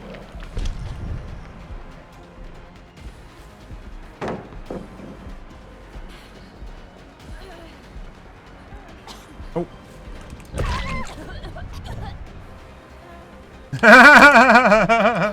Oh, flashlight maybe. No, DS! Wow. Who fucking runs DS anymore? No idea. Huh. Oh, that's beautiful. Wait, the other guy's still on the ground right now. The other guy's on the ground still from earlier. What? That other guy from earlier in the match is still up. She got up now. Is still on the ground. DS, guys. OTR is superior to DS, but you don't need to choose either or. Guys, anyone know how to take a protection hit? Oh my god, she actually has something for protection hit. Yeah, didn't matter though. Where the fuck did she go?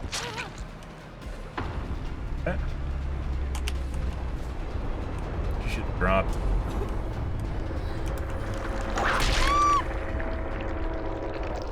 Like, I've never said that DS is better than OTR, but you can have both OTR and DS. Okay.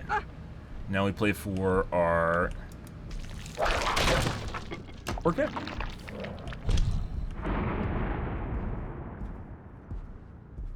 Bracket.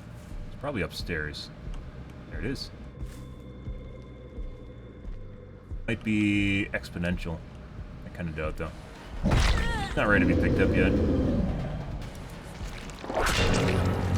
God. She wasn't infected, by the way. You know, she doesn't have Unbreakable. She would have popped it. Nope. Oh! Hey guys, this is what a normal squad looks like. She's just making sure I can actually get her to hook. So she's playing in advance here. Here's another. This is a normal squad.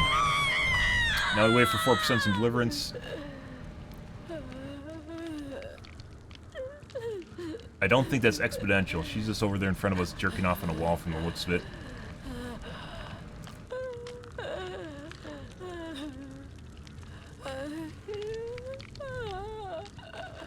Yeah, Legion, I don't know. I want to play him more to get an idea if he actually really just sucks.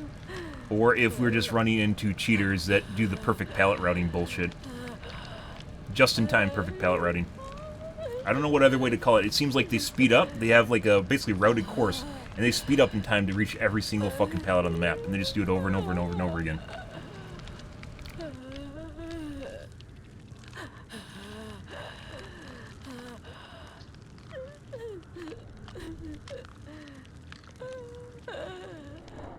Waiting.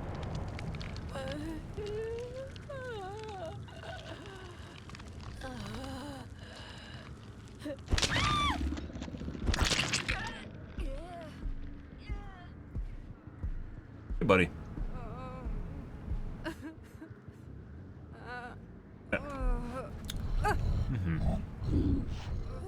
Help you out, dude. I don't think we hooked her at all, so she has a 4% too. Wait.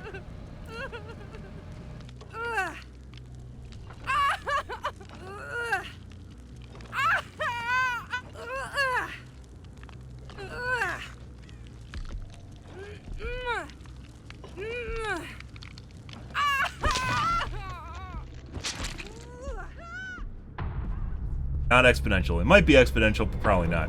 Yeah, this is what normal players look like, guys. Maybe there's just a shitload of survivors queuing right now. This is not normal for me. We had one of these games yesterday, though. Hey! And we got us close for it. Haste. No one escapes death.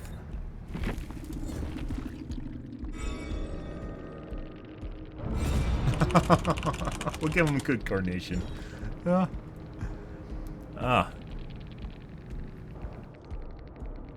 Krug always goes against stream snipers and a lot of people that cheat. You can't even like begin to gauge how good of a player he is because of a couple different things. One of which is he gets stream sniped out the fucking wazoo.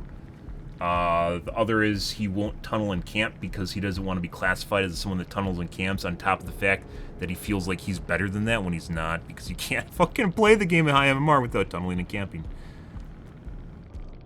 Yeah. So you can't, like, look at his gameplay at all. Like, he probably is very good. Well, he's definitely a competent killer, but you can't look at his gameplay and just immediately judge whether or not he's even a good killer, because it's just... there's a lot of weird shit that just goes on in his games, and stuff he does to himself, and stuff, like, imposes on himself, like the rules of no tunneling and camping, and then he'll complain about it, but he won't do it. It's weird. He'll talk about the survival rulebook all the fucking time, and then he's not willing to actually, you know, buck the trend and go against the survivor rulebook. So, yeah, I guess. DS, by the way, I don't know why... Maybe this is an old build. But that should have been replaced with OTR. And you can, by the way, people that say don't use DS, OTR does not replace DS. They both can be used at the same time. OTR replaces BT. But even then, you can't, if you have BT, you can use it on everyone, where OTR only works on you. And look how many few people use BT and OTR, guys. Like, look at this shit. There's, like, no one's actually running. The only anti-camping perk here, anti-tunneling perk, is Decisive Strike, and they could have used OTR. Almost, like, despite OTR actually being very good, just there's a lot of people that just don't use it. Alright guys, we're going to do the unfathomable here, guys. We're going to play a Legion game and see if it actually goes remotely good. I wanted to. Like, I enjoy playing Legion, is a weird thing, but he just... and you have to play with a very specific build if you want to be remotely competent with him, and it's going to be pain if we get pallet routing.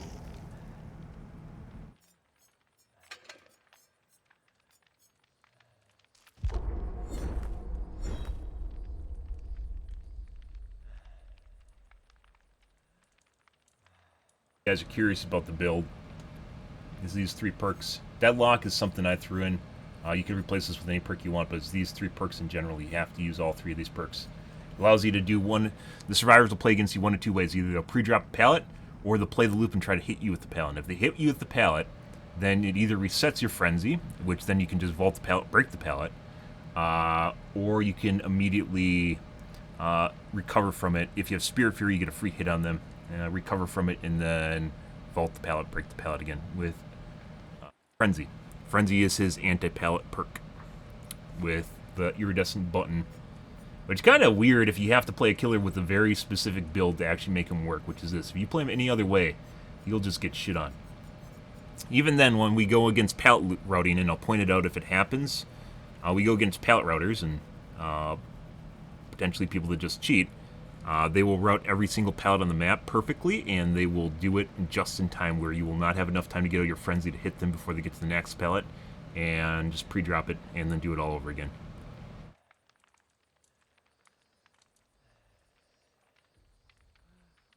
Yeah, true. Like, I would say he's probably a good killer, but he gets stream sniped all the fucking time. And once again, that's partially his fault, though, because he plays on Ireland. He could just as easily play on Frankfurt and not go against that kind of shit. Not as likely to go against that shit. Made.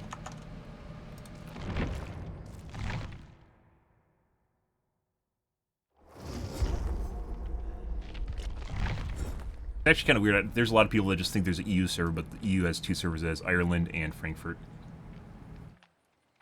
And Ireland serves UK and Ireland exclusively, and you can VPN there, so you can get into their games if you wanted to, which makes it very easy. Frankfurt serves all of Europe, all of normal mainland Europe, and even parts of the Middle East and Western Russia. It's huge. And what server you end up on is based on your ping when you launch the game. It will not load balance you unless you play with the Survive Your Friends or Kill Your Friends group. It will not load balance you. You always end up on the same server with the least amount of ping, which geographically means Ireland and UK will always play in Ireland and UK. Unless they are like south of London, or even maybe close to London, south of London, then you might occasionally get put on Frankfurt, because the ping, if you're in London, the ping is almost identical between the Ireland server and the Frankfurt server. It's lower to Ireland by about like 3 ms. Once again, even weirder why the Ireland server exists. I don't know why. I don't know why BHVR has it, but they do have a server in Ireland. It doesn't make any sense. NA has 2 servers to serve all of NA, which includes Canada and Central America. That's a large fucking area. Lots and lots of people in it. Which makes even less sense that Ireland has its own server.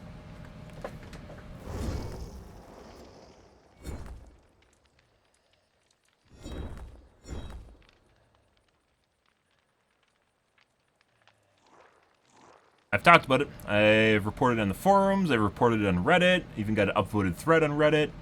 Talked about the places on Reddit. I said everyone just leave like I have some sort of stink, guys. Leave too. Oh. I don't want to play against the Legion.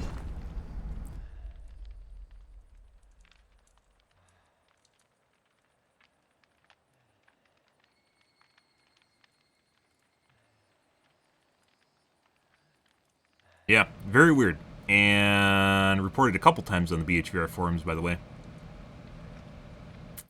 I've talked about it to streamers that are from Ireland and Europe, or Ireland and UK, and they either think I'm crazy, don't respond, or imply that using a VPN is going to get you banned, because they're not very smart. So. VPNs aren't against TOS, either with Steam or with Dead by Daylight.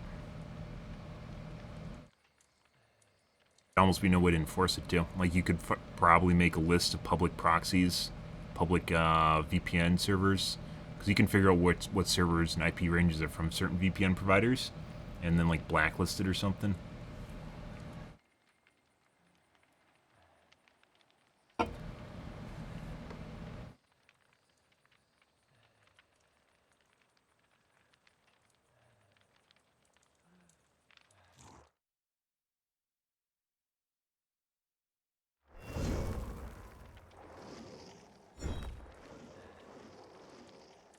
And it looks like a pre-made.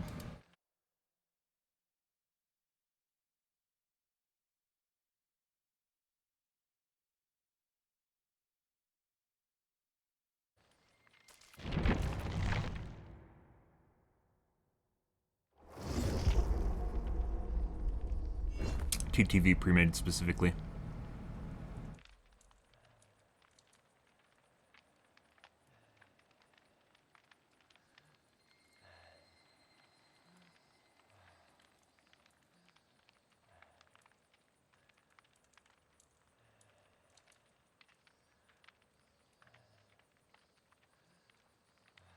Mm-hmm.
This is a comp player. Okay.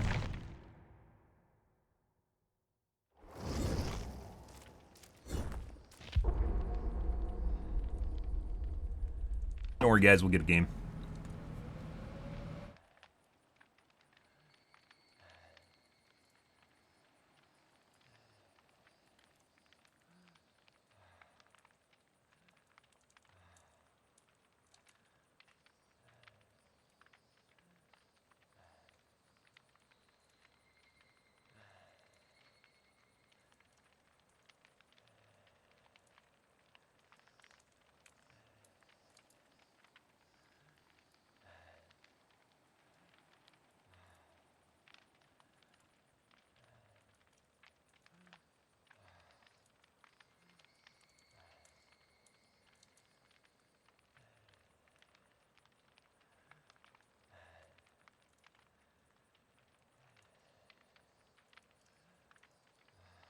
Hmm.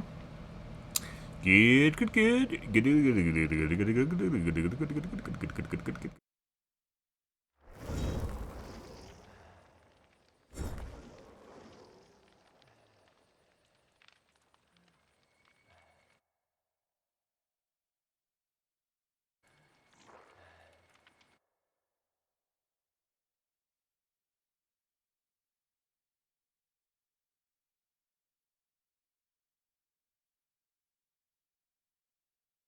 Fake TTV. They left and immediately came back with a different squad.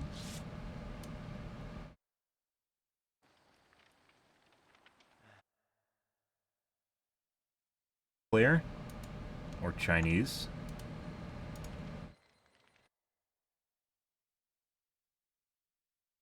Private profiles. Good.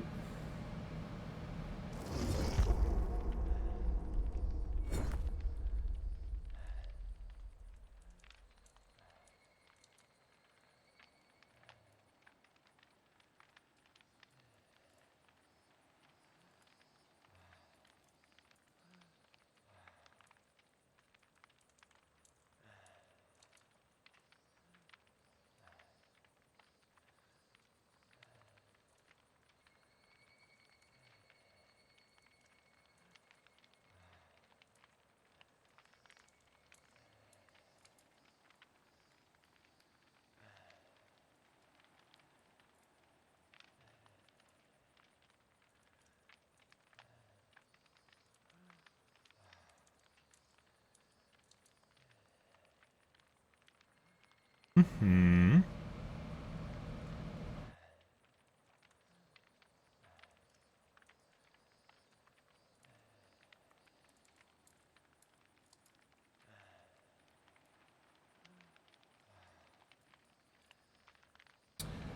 Ah, much better. Oh, yeah. Don't worry, guys. We'll find a lobby. The thing is, I'm probably just going to end up taking a lobby here, and it's just going to be a cheat lobby. It always fucking happens. I swear to fuck God, it always fucking happens. A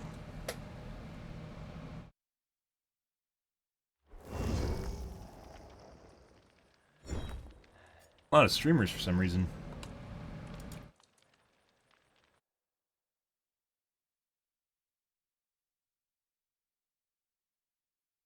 This is a guy that we played against yesterday. For some reason, somehow found his way.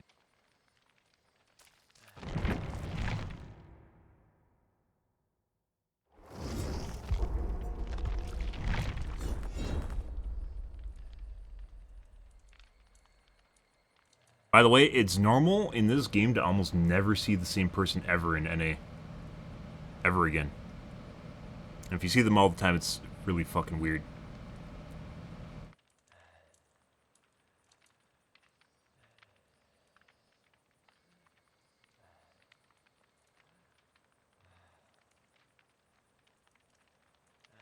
Let's get flash. Like, I don't even dodge flashlights.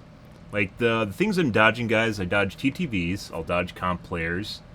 If they have crass names, we talked about naming schemes before. If they have really crass names or angry profiles, I'll usually dodge that. That usually is an indicator that they have no no internal integrity, and as such, they're willing to do really anything just to enjoy themselves, which usually means shitting on people with cheats because that's their MO. Kind of additionally, but not usually, it'll also include memers, but memers aren't, they're kind of like lawful chaotic. They aren't really like super evil, but they can generally end up being cheaters. And then weebs are also a big one, but they're kind of neutral, chaotic.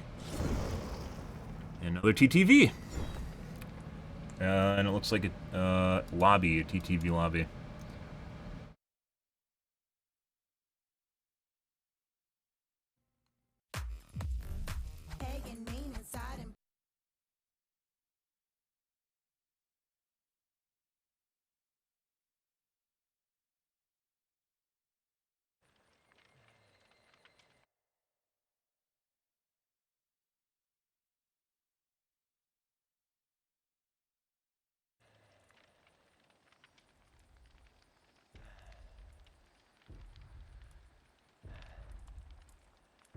That doesn't stream BT.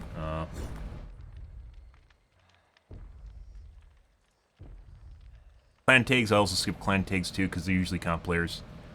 Normal players don't use clan tags in Dead by Daylight, or in general for that matter, unless you're trying to make a statement. Yeah, they're usually comp players. Clan tags are another big one. If they're looking sus, and then they have something like a fucking offering for Ormond, the maps that we get the cheaters on the most is usually Ormond, although not so much anymore, but mainly Haddonfield, because of the long window loops where cheaters, if they're running a speed hack, can just run them over and over and over again without closing them. Or they take forever to close, excuse me. And also Dam, but mainly Ormond and Very Fast Load. Two of these guys are globes. Let's cam off for this game too, because it's Legion.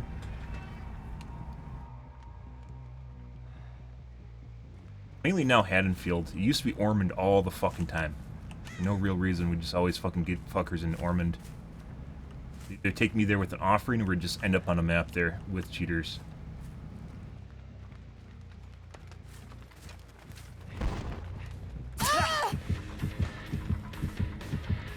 This is a mistake, guys. Starting to look that way. Yeah, we aren't gonna be able to make this. Well, you don't go for more than one.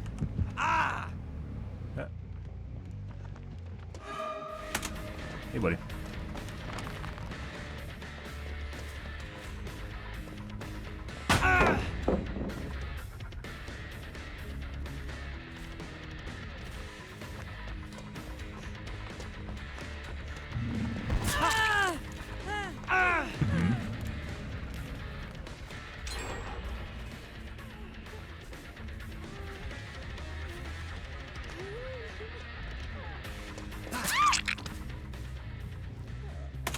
One gen done already. Relatively short chase. Away. I don't want to go kill dungeon, but we'll go over here instead. Yeah.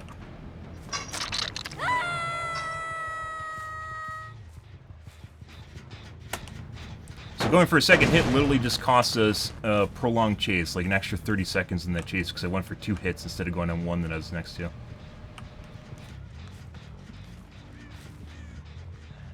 Hook.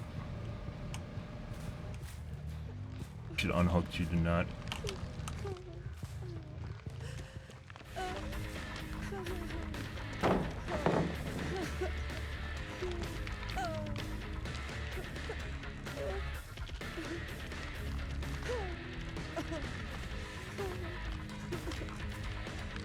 Left immediately. I'm not sure why.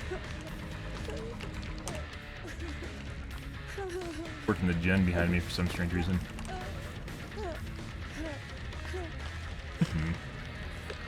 Just go back now. Try and body block. Yep. Just gonna try and flashlight. Can't get that.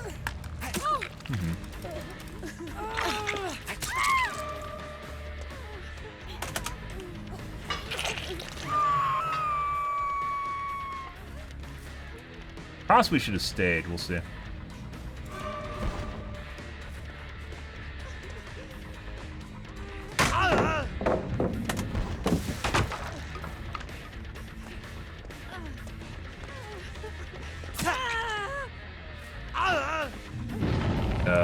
Balanced?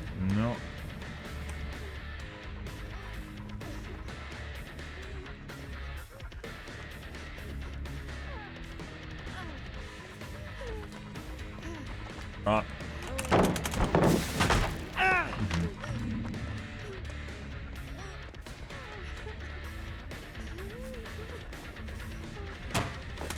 Got WQ.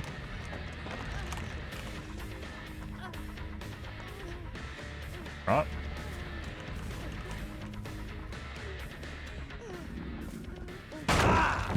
And that's up.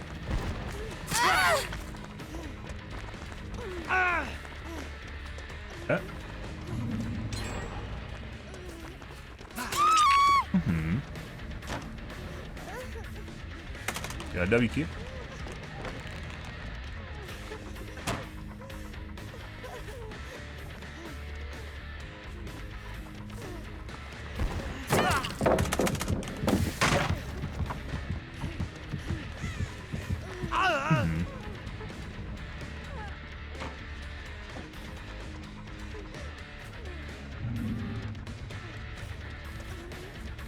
very fast. Yep, we're gonna see her friend show up. Notice how it's literally taking us exactly the same amount of time for her to get to the next loop before she can't make that. Before she ends up at the next pallet, it takes us exactly the same amount of time to catch up to her as it does for us to get to the next loop. Yeah. Same sort of shit you see with cheaters with the pallet routing, as I mentioned before. It's the same shit every single fucking time in every loop.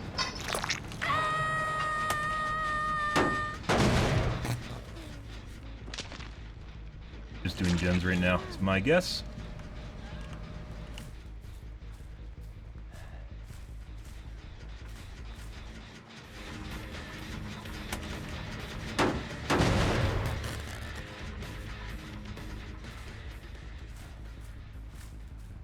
Call it pallet routing, guys, and it's in pretty much every single game. It looks identical to that.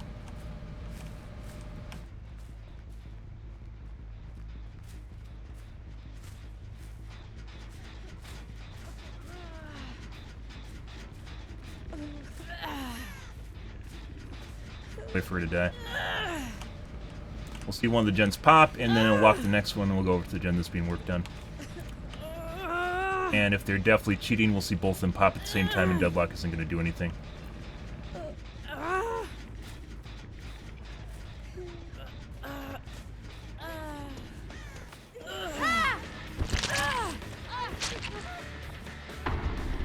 Side.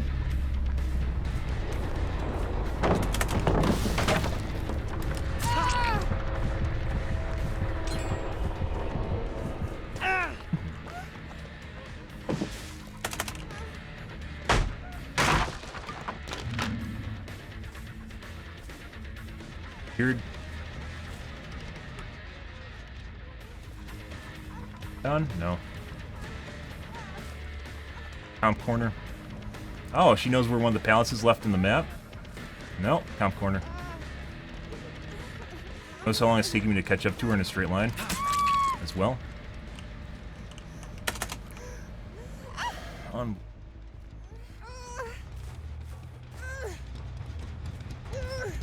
Eventually could make this. This is pushing it though.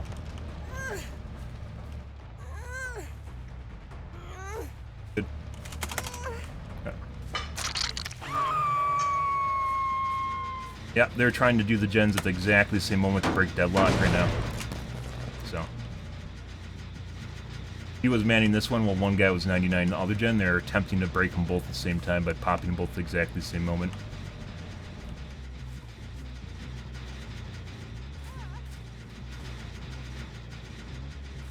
Well, they're going to go and try and do the same gen.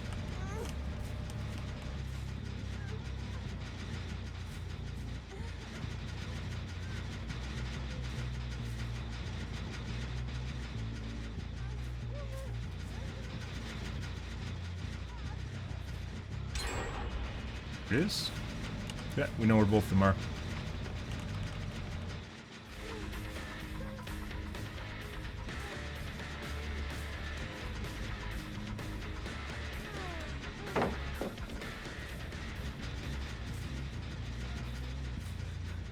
Make sure we don't have any shenanigans. We're going to confirm the kill.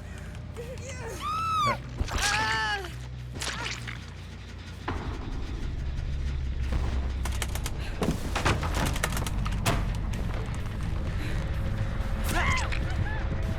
Guys.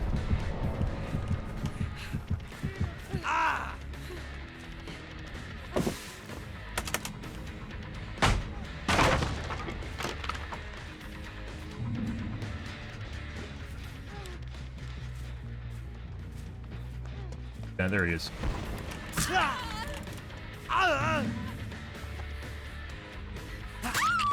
Just gave up for whatever reason. No, we're going for a 4K, my dude. I have even more time for you, Kate. Did you find another pallet for me? Nope. Comp corner. Yeah.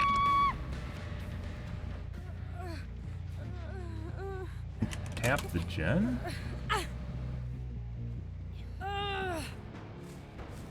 No. Alright, now I wait for 4% deliverance. Notice how these last two guys were much easier to catch and they didn't just instantly route to every single fucking leftover pallet. There's like nothing left in the map too on top of it, so I guess it works out in our favor.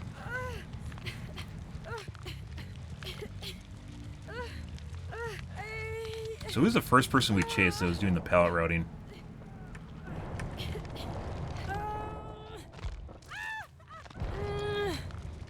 The two. Party Wolf or Fun?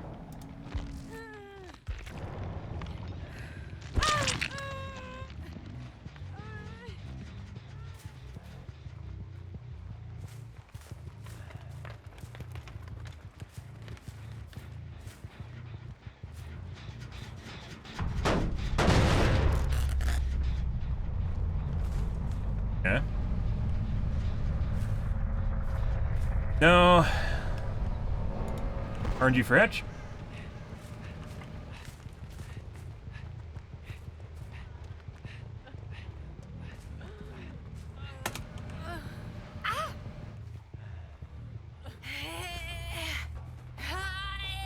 Good. Good. First guy, immediately, like, routed perfectly to every fucking pallet and loop on the map. Second guy, not so much, but he still managed to find the leftover pallets. Ah, I see.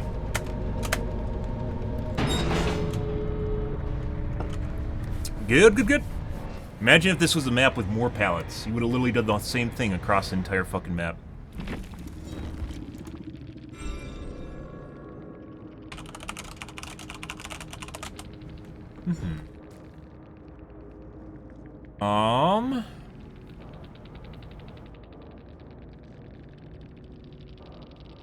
Was it the Nia? Pallet router was the Nia, right? They're all waiting in there, too.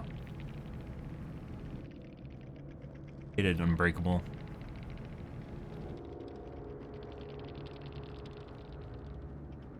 I took a lot of protection hits and did gens. There's also a pallet. This is the second tunnel, isn't it? He didn't even take that many. He took 2, I think. Protection hits 3.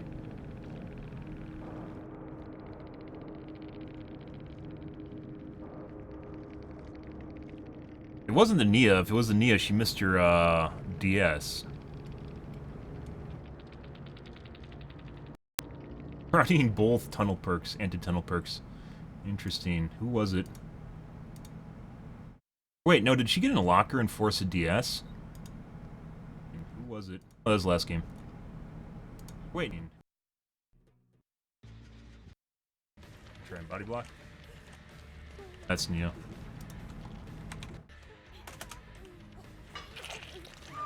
Can't get that.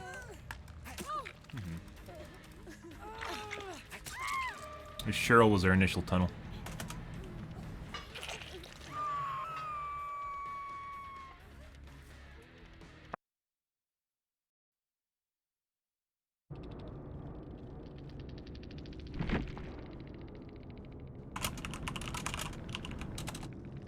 You have windows? Nope.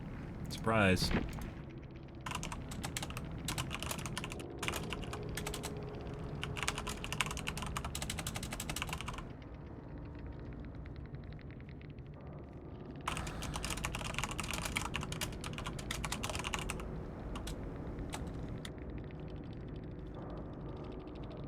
Opportunity.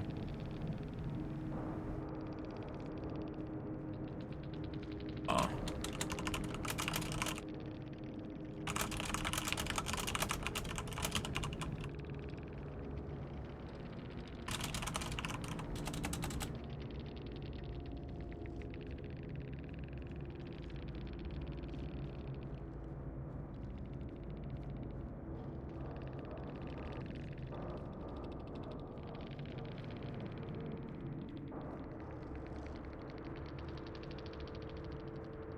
Tough to explain to someone through a report.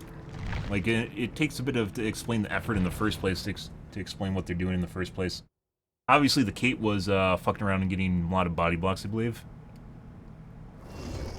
That was making things take longer, but it was definitely routing to each and every loop. And then they gave up the moment that she ran out of pallets, too, which is kind of weird that they knew she was out of pallets. And they just went to just do gens after she was out of pallets.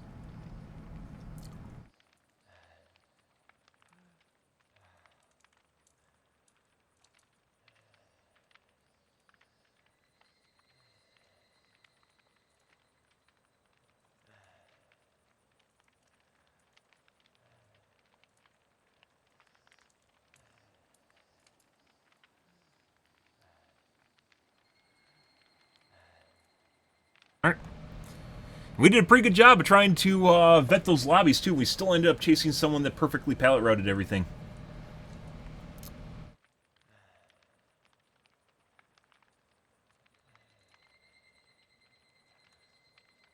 Perfect pallet routing. No windows. They never have windows of opportunity either. It seems like people that perfectly find pallets never have windows, even though that's perk you'd be running, right? To perfectly route, you'd have windows. Nope. They know where all the loops are and where all the windows are and the states they're in.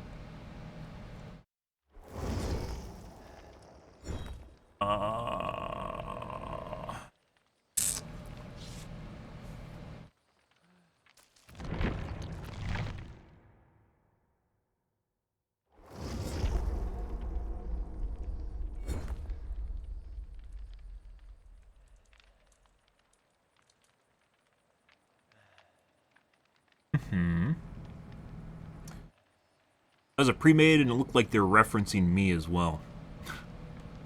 Oh. Like, talk about crass names, there's a guy in there called Crass Tune. Or, not Crass Tune like music.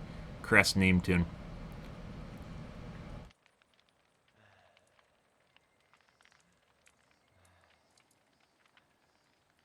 TV.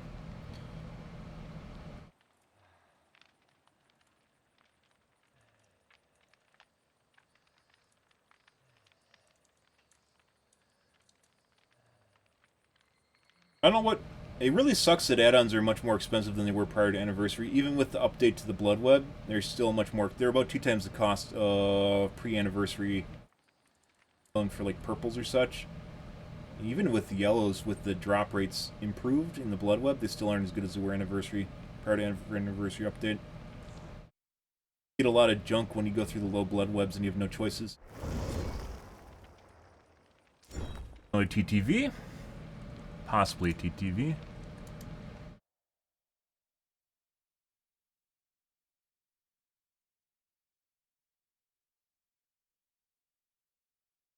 Grass name. Grass name. You heard of Kamkashi before? Ah! Like Kakashi from Naruto? Only you put cum in the name? Ah! And that wasn't the only one, there's a bunch of them. It's so funny. That's so funny. It's a pun.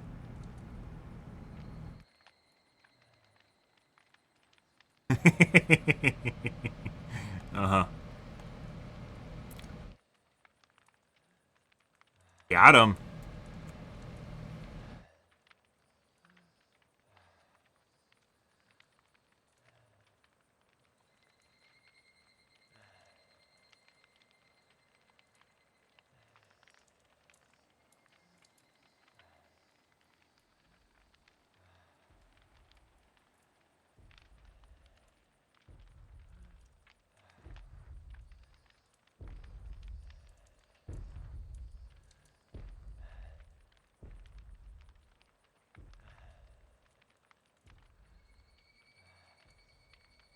Oh, I swear I clicked in.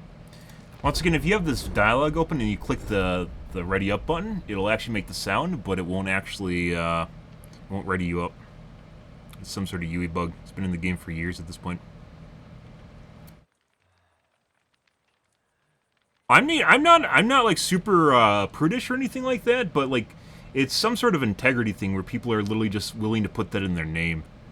Like they want to be known as like a sex act or something super vulgar. Like that gets them off, or not even gets them off. It's just like they want to do something that's objectionable, and or they don't care how people see them.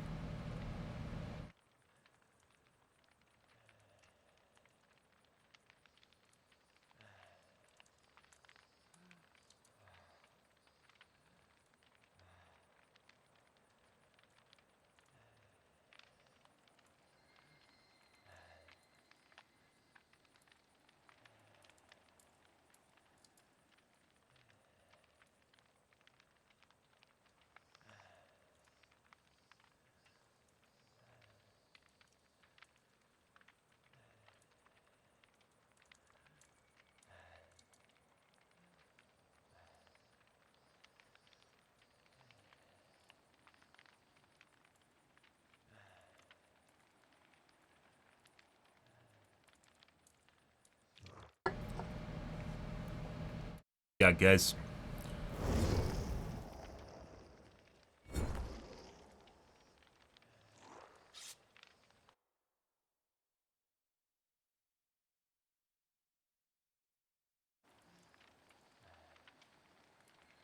I think that's a Russian name.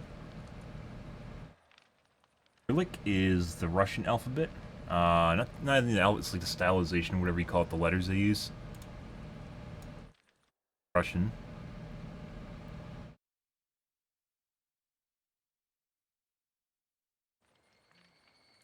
Left.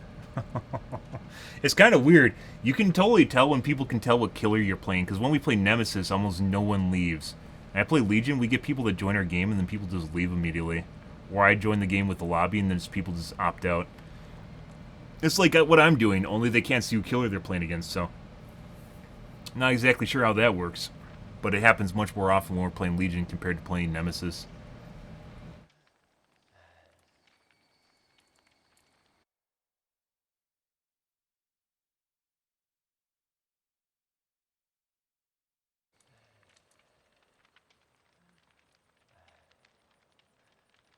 Yeah, anyways, when we dodge lobbies, it's usually a bunch of different things added together. It's not usually one thing. Vac ban's another one I'll just immediately leave, because as a killer, you have the prerogative of picking and choosing which lobbies you have.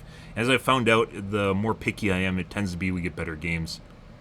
And it's not. I generally don't look at hours either. I don't care how many hours people have. Like, people might think that's an indicator. A lot of people hide their hours too, so it doesn't even matter.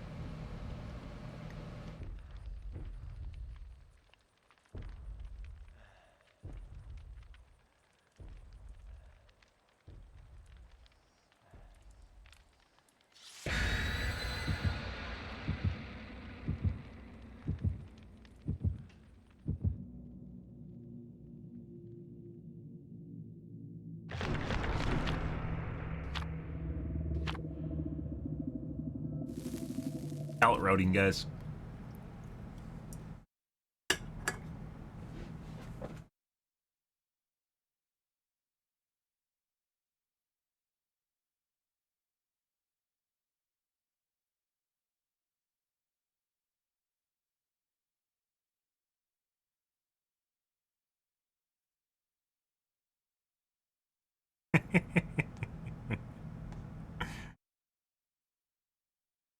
Alright, let's see what kind of game we have.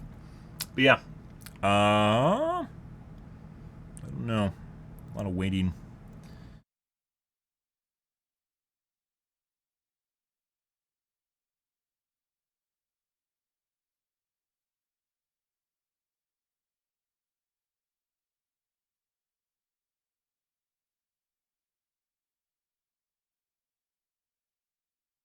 By the way, if you have people that join a lobby at Purgation, if you have people that join lots of pallets on this map, join a lobby at spaced intervals, meaning not all at the same time.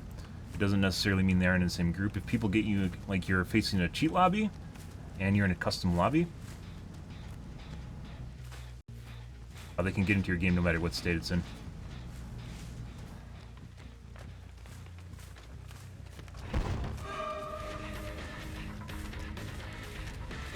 Drop it?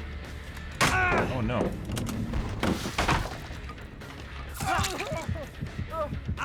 Buddy. Now I get to find out I have bamboozle.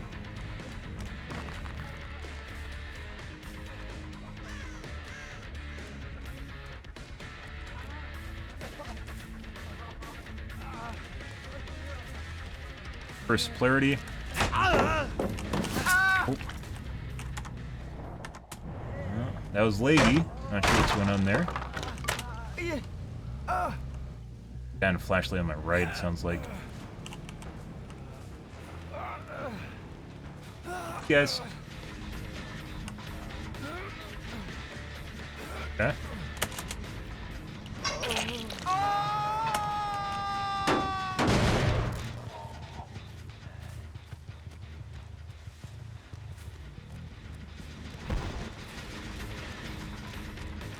Pallet here.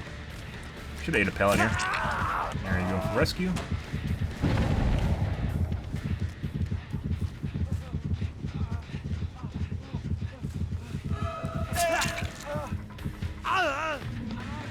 drop that. No, he did not. Nose. Push him back to the area earlier. Almost done gens across the map. Right. Actually, I don't think so. I think that's just a pickup animation. Like the side of the building.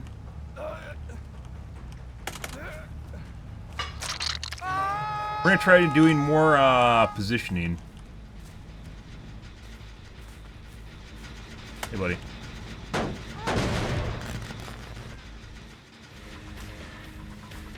mean, we're gonna try and push them more into loops that I want. We'll check. They're working the gens in front of me. Here's rescue.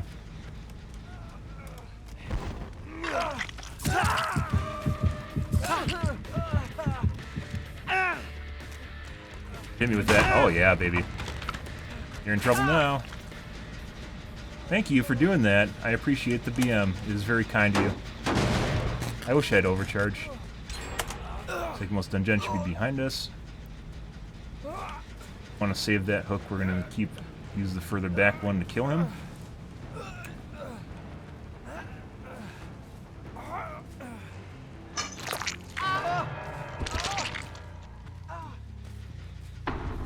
Guy might still be here. We saw her.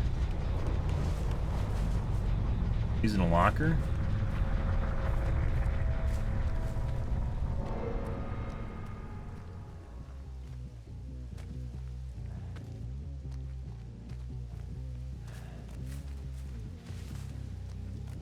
Him. There we go.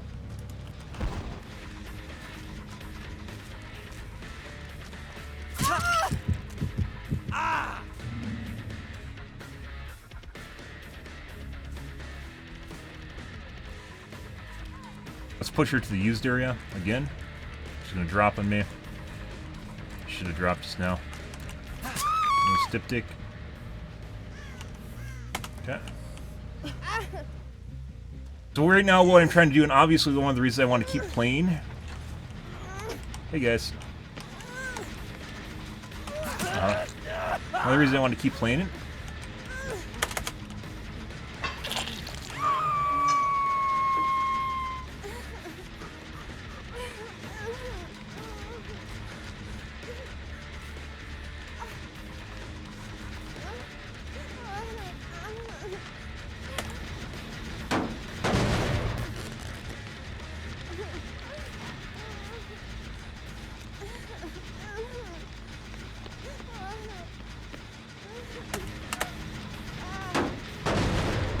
Healing right now, by the way.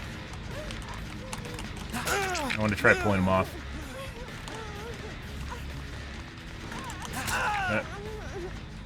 Your turn, my dude.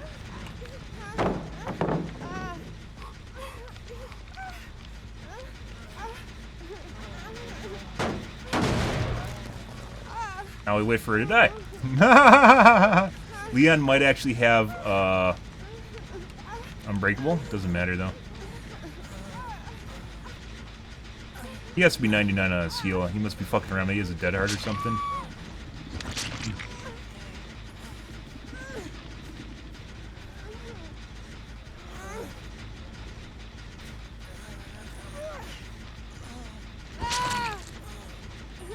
Just leave. You haven't seen him. He might just be behind the pillar.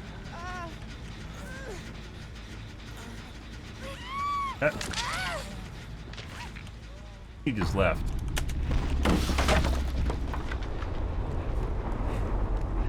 Oh, pick up.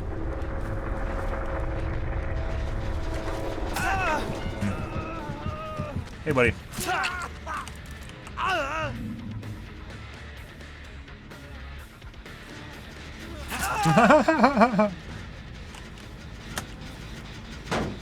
He has to be bandaging right now, or he's going to go down, so... I'll push him once again back into the used area. Always push outside. He's got stuck. He's going to drop on me.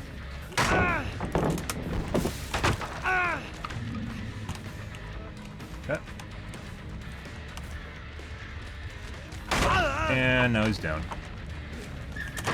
Hey, buddy. Oh my god, did you just subscribe? Did I not see it? I was too enamored with this match. I would wait for 4% and Deliverance.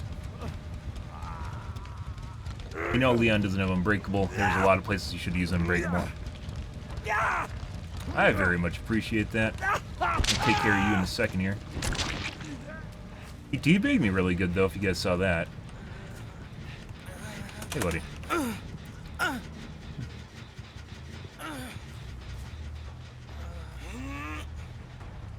Good. Didn't show the alert. I can check on that real quick. As you deserve. 4% Deliverance.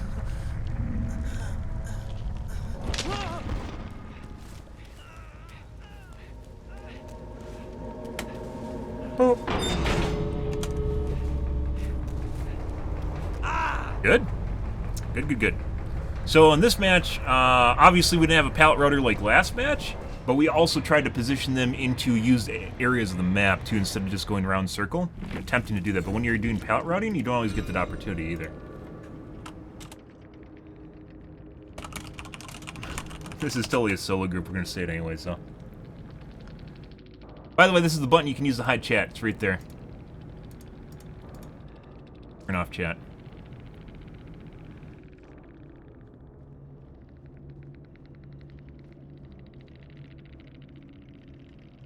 Oh.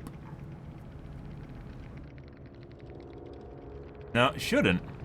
Shouldn't, but something else might be going on. OTR guys. Hope. For some reason, we see Hope very often now. I'm not exactly sure why.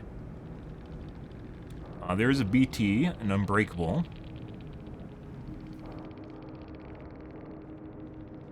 Last guy. An Iron Will. Very rare nowadays. And Distortion. By the way, I would definitely assume these guys were all solo. For the most part. They did try to help each other, but it's not super coordinated. Okay. We're going to highlight that one. That was pretty good. Not specifically from the gameplay from them, but we did a very good job of strategically positioning ourselves around that last asset, if you guys saw that, based on how they played that gen. Yeah, and taking full control of the generator and the hook at the same time, and then zoning them so they couldn't really do anything. Very important. I think the answer there, by the way, for the ace would have been to heal up, but apparently he used his heals already, hence why he was at half health the entire time. Otherwise, it would have been to try and get around my blind side and attempt to res the Leon behind me, which probably would have guaranteed an unhook on the Nia, even though one of them definitely would have ended up on the ground again, and both of them probably would have ended up on the ground again. It's the only way to save the Nia, and then maybe Nia's good enough to reset, but probably not. It was a pretty good scenario for us. Well, let me take a peek here real quick.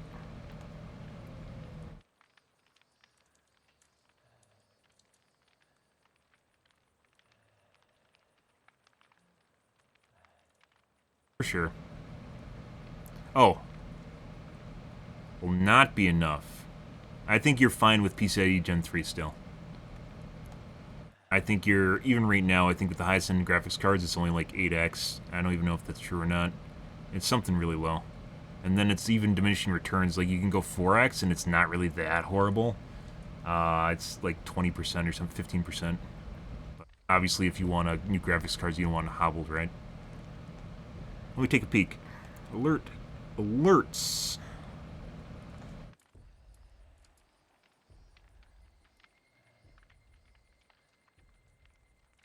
Doing your sub here for some reason. You obviously resub because it appeared on your profile.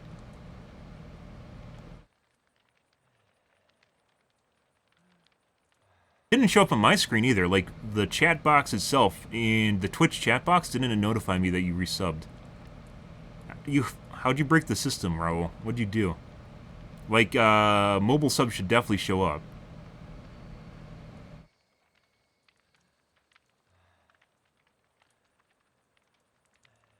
Oh my god! You're hacking! Stop! Like, Prime subs show up too. You get credit for Prime subs. I don't know what you did, but you broke something. Like, I'm not seeing the number of months you because you've resubbed before. It's not showing up in my activity feed on Twitch either. Oh, I can see your subscriber badge, though. It's 7 months. We'll just manually add you. Here. Oh, my God! Look at this! I subscribed, or I mean, Raul subscribed. Wow! Oh, jeez. That's really weird. Maybe it's delayed or something.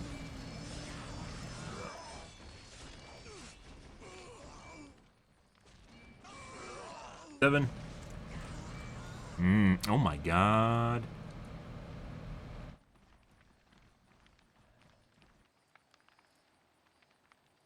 We'll just manually add that guy in there. That kind of sucks. Like, if I was a bigger streamer, like, there'd be almost no way for me to check this shit. If I had, like, 1,000 subs or a couple thousand subs, there'd be, like, no way for me to check this constantly. Next game.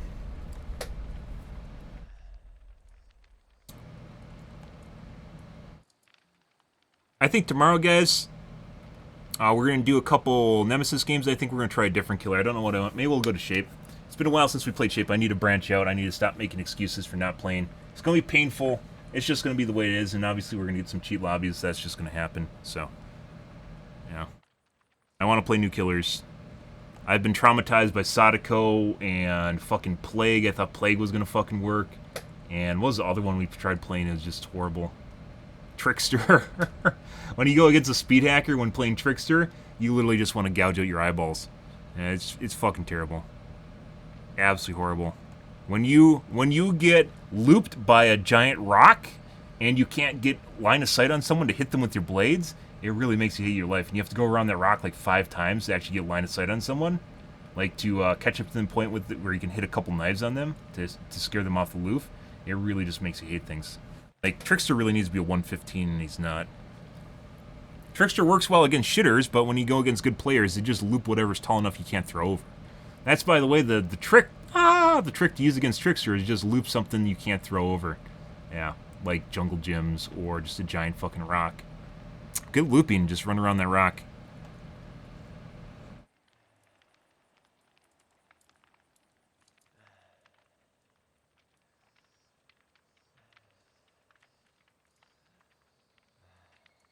You.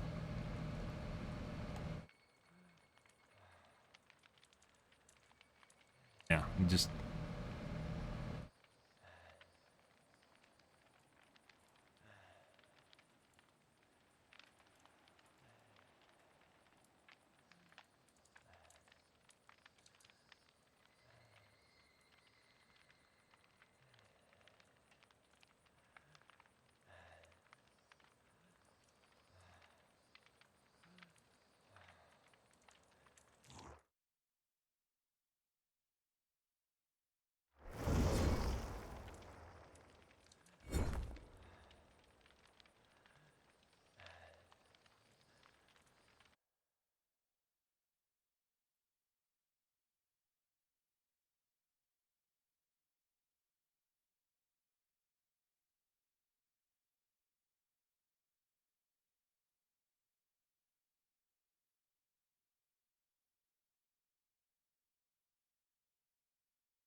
Once again, very low prestige profiles. Not exactly sure why.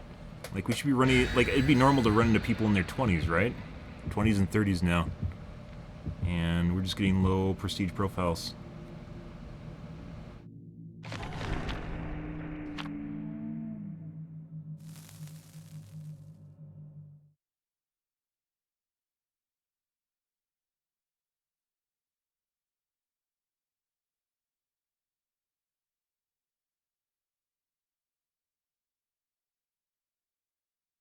Thankful we aren't running into cheat lobbies. It's still kind of weird.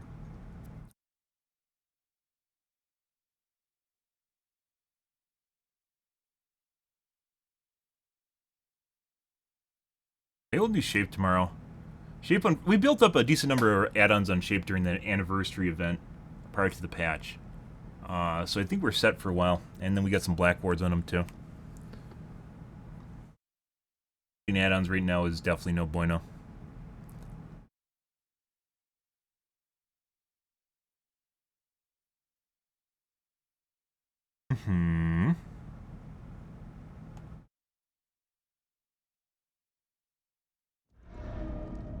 Forest, very big map.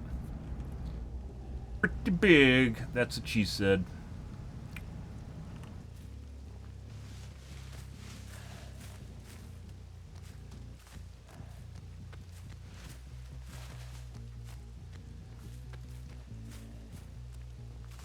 People are trying out new characters. Transfer add-ons now, excuse me, yeah, it's 3 people.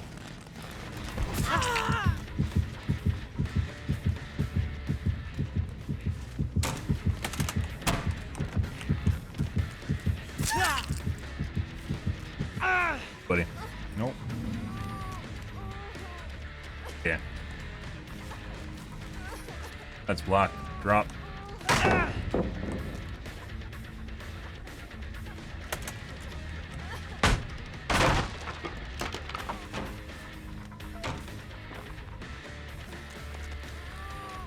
I think she just self-blocked the window too. Is that dead hard for me?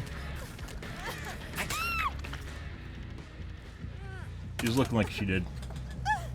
She's really... Okay. Decent amount of progress on this considering how early it was, about 20%.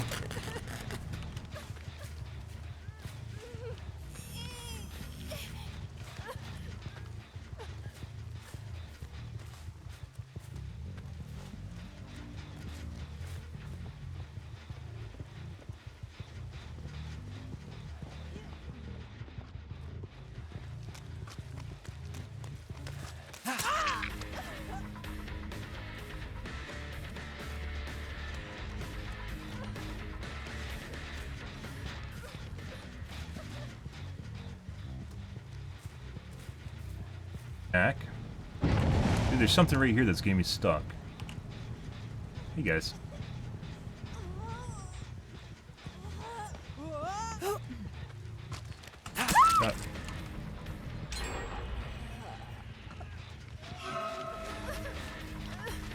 Snuck around here.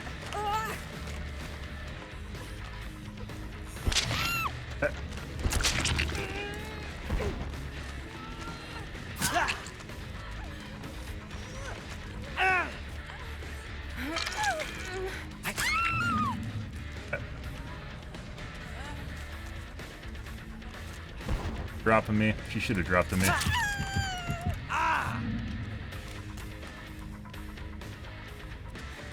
Okay.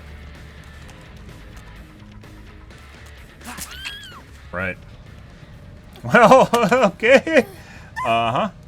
That's a normal looking match. Let's go over here.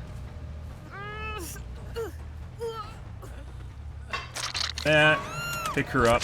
They should be going to the front guy now. That's on the pallet. The reason I didn't go over there is because I can get pallet slapped there, and this is a guaranteed hook instead. Pick up. So if she was waiting for a pallet slap, we could have lost all 3 slugs.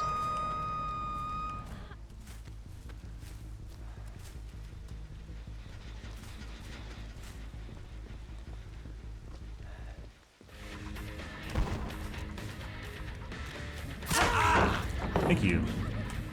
Okay.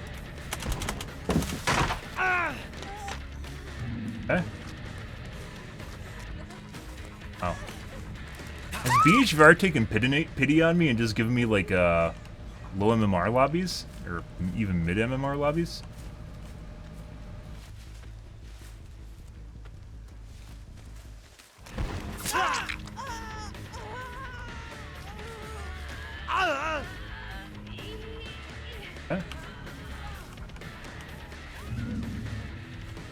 It's gonna zone her out.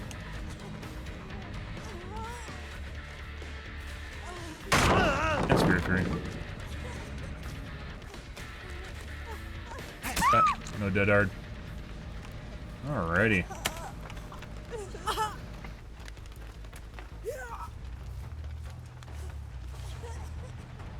actually look like we're missing a hook. We might have to bleed one of them out if she's over there. We have to bleed her out. That's unfortunate. Later for 4% of deliverance.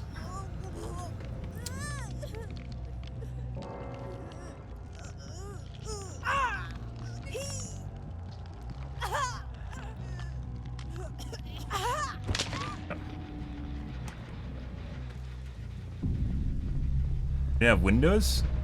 Oh no, good for you. Probably nothing to do with that. Probably something to do with pallet routing, which we talked about before. Curious about my rationalization of why I report people. I talk about it after I do it, and kind of curious how anyone found you in the first place, but you know. Good. Watch the clip. Watch the VOD.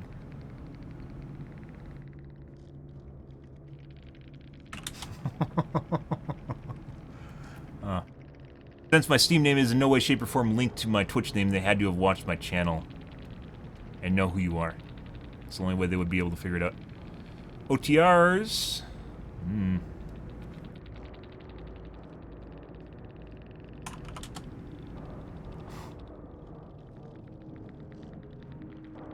Last mine. Surprisingly, still, we don't see a lot of people with OTRs, even though it should be meta. That was a normal squad, guys. I guess BHVR just got tired of seeing my reports, and they're like, yeah, let's just feed them normal survivors now.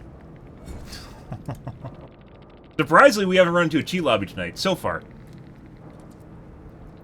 We've had a couple cheaters, but we haven't had a cheat lobby, like a full-blown cheat lobby. Yesterday. And for some reason, we're also running into relatively low prestige survivors. I can't imagine it's based on your prestige level, but it might be. The MMR based, so you shouldn't be prestige based, right?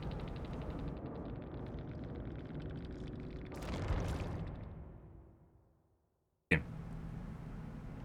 Ah, that's the common rhetoric. Good. I'm glad we're both happy. Yeah.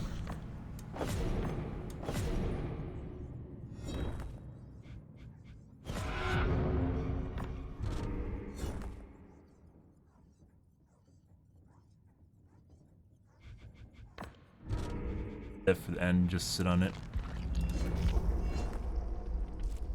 Hear the sound, guys? You hear the sound? It didn't click me in.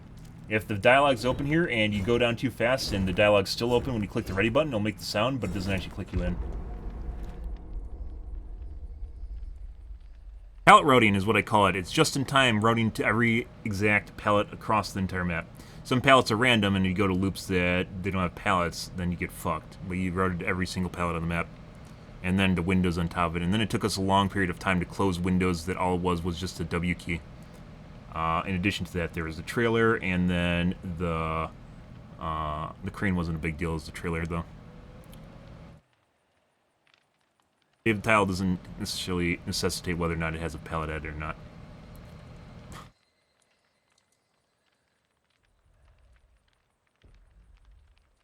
Again, pallets are semi-random depending on the map you're at. There are some assured spawns, but they aren't at every spot. And you routed to every single pallet just in time and got there just in time to see every pallet. Until you ran out, and then your teammates gave up on you too for some reason. If you're the guy from earlier tonight, which I assume you are.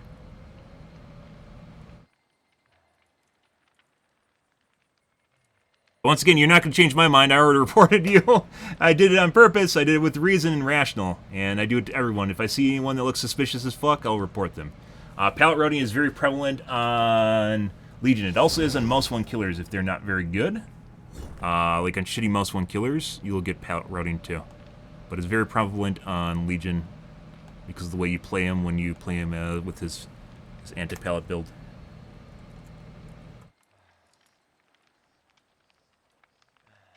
ETV. ETV, next game.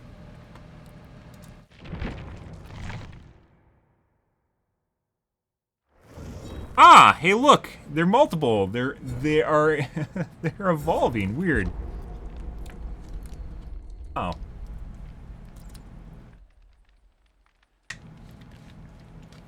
We just gave up. Who are you? How the fuck do you know I was playing in your game? My username, my Steam profile has nothing to do with my Twitch game. Oh, you're with the other guy, not the last game we just played. Yeah, you guys definitely didn't give up. You were literally doing gens up until the end. If you're in the same game as him, that was the Wrecker's Yard, right? You guys definitely played till the end. You just got zoned at the end of the game with 3 people left.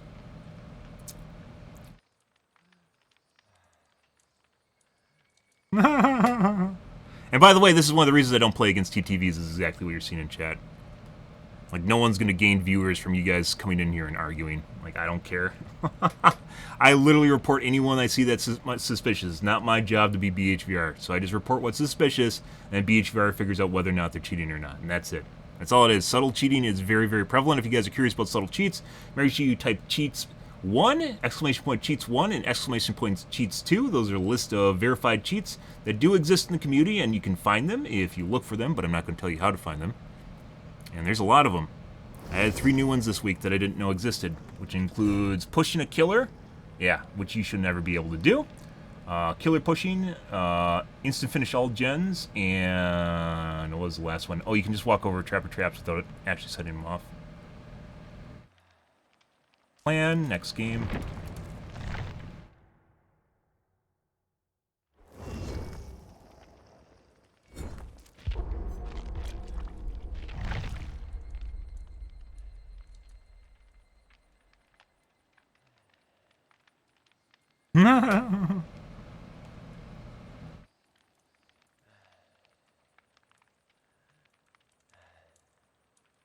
May as well put TTV in your name. Well, I mean, I literally don't do that to avoid actually queuing, like playing against people who know who I am. That'd make it even more obvious. Like, if you don't get stream sniped from people actually cheating, you're just going to get stream sniped from people at the end of the game who end up going to the lobby, and they go, hey, this is TTV.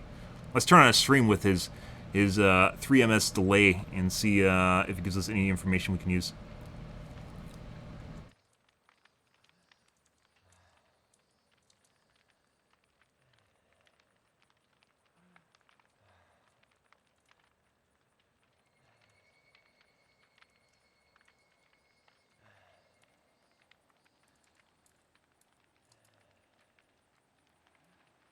Hopefully, well, I was thinking about this, so I intentionally dodge TTVs, right?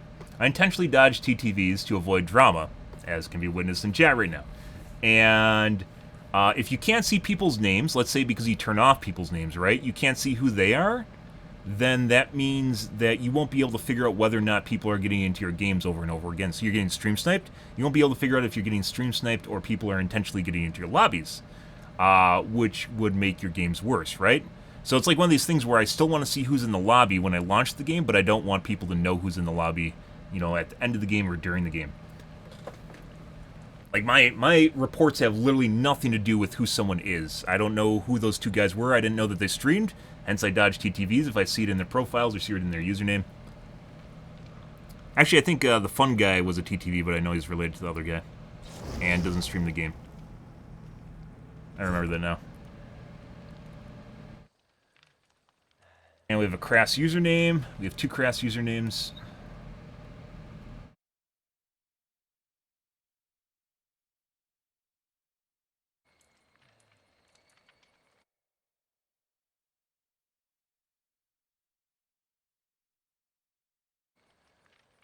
Very crass username.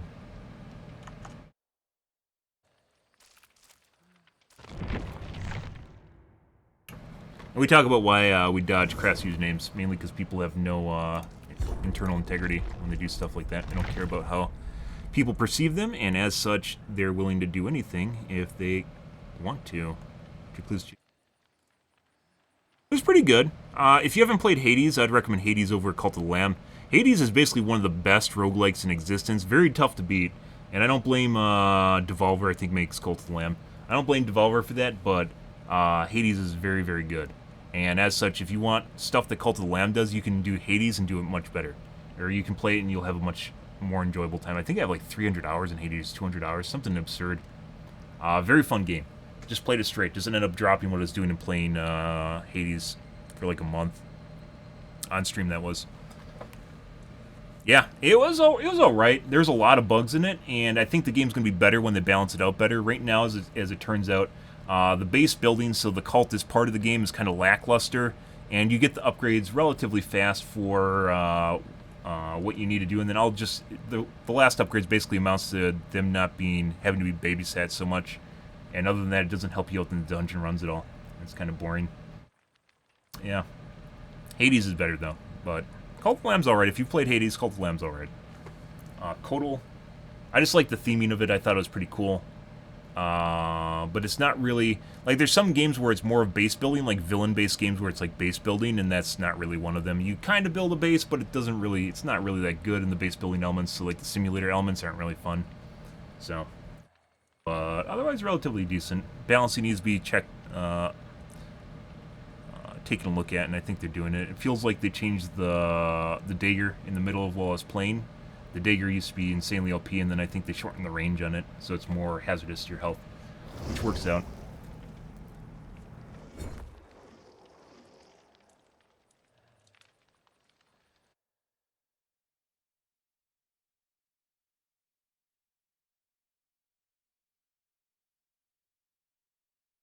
Hurry.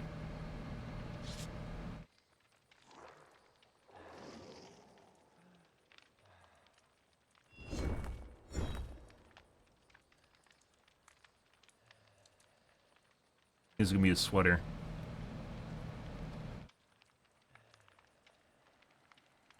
But yeah, I wish there was actually an option with the stream snipe settings. It's kind of like nuanced, but I wish you could see the names of people in the lobbies, but then you couldn't see the names in the actual game.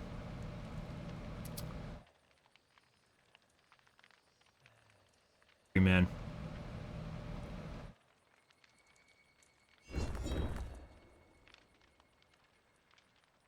It's alright. I'm not big into roguelikes.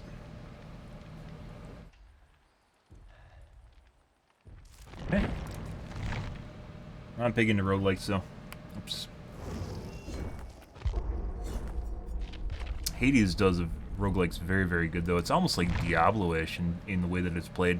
There's so many different ways to play your character and build your character, and then the game evolves while you're playing it. Evolves over the course of the game. Through runs, it will evolve. And they kind of tried to do that in Kotal, but didn't really do it super amazing.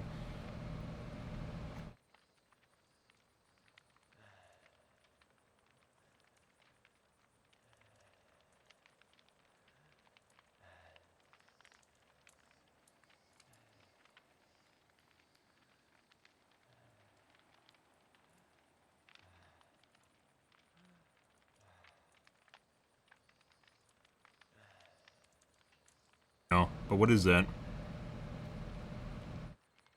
Community usually comes up with dumb challenges. I still enjoy playing the game, that's why I don't have, you can pick the killer for me or whatever. I still enjoy playing the game, and as such I don't really find like, I still want to play Nemesis. I don't find a need to, challenges or punks in one match. What? Yeah, Slay the Spire, Faster Than Light, FTL. There's a couple ones that are notable. Definitely a 4-man.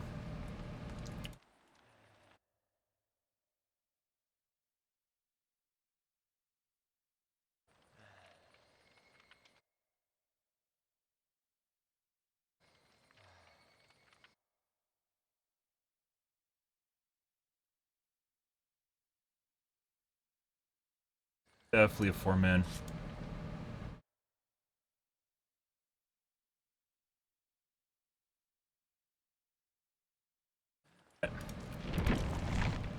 I see. Is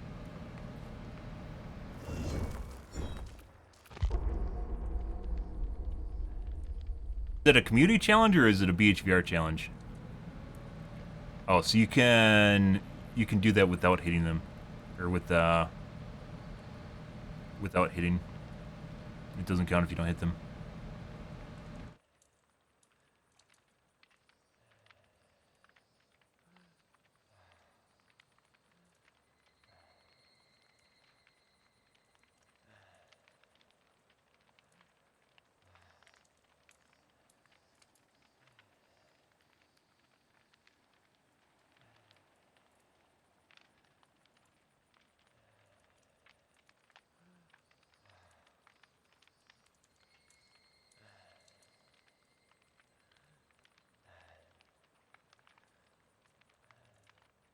Ah.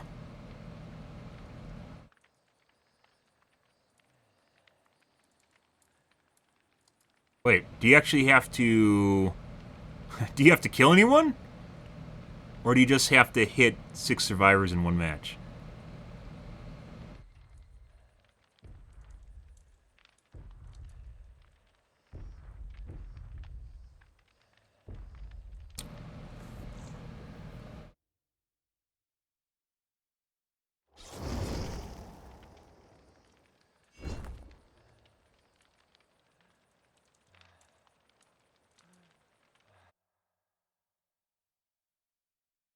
Weeb, TTV, possibly TTV.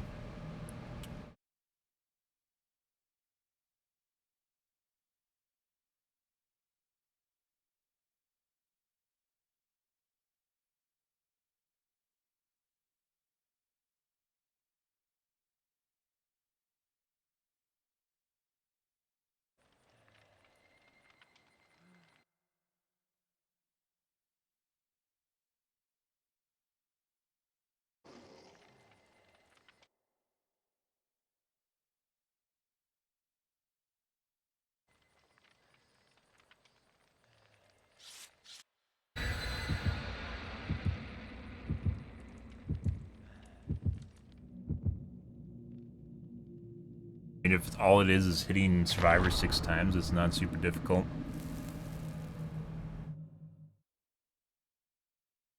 Like if you had to do them six successful hits in a row, maybe that would be difficult. It includes both blinks, maybe not. I generally don't do the killer-specific challenges because I enjoy playing killers. I don't have an... I enjoy playing killers, and as such, I want to pick whatever killer I want to play at the time. Like I'm pretty sure we have some Spraker Cuckdoor Legion challenges that I haven't done yet.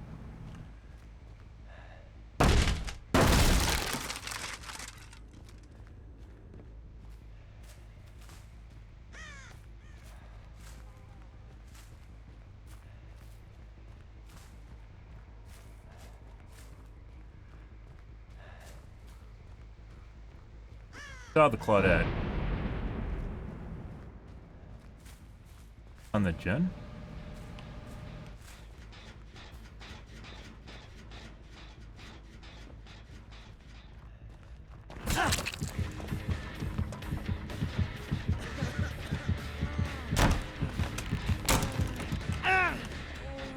Me with it? There you go. That didn't count because it's coming out. That sucks.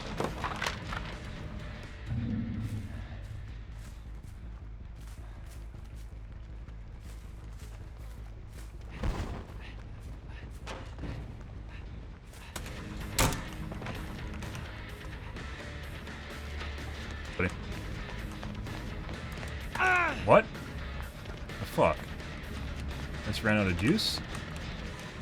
Gonna push him around. Hit me. You should have hit me just now.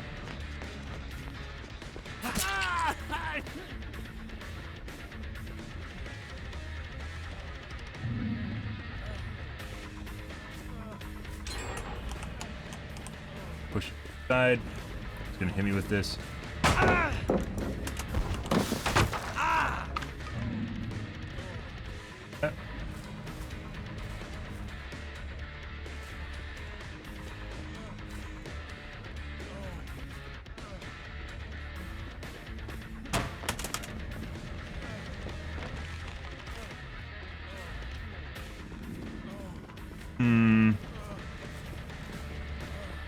Yeah. A dead art? Nope.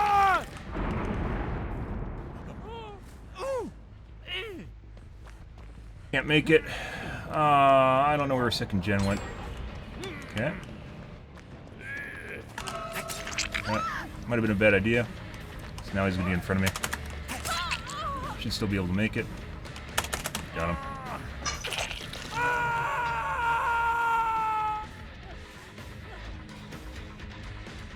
Not sure where the totem is. You can hear it. Or you can see the shadow step. There it is. 14 seconds.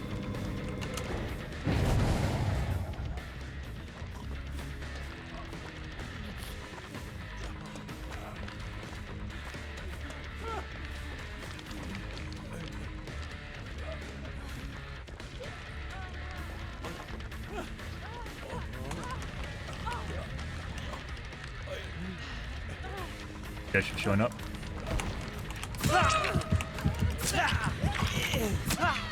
And that's a 5th downer. Oh, I love doing that. Oh, that's beautiful. They literally radioed into HQ and they oversold that right there, guys. Kind of want to go downstairs. We aren't going to be able to make that, though. That's fucking fantastic.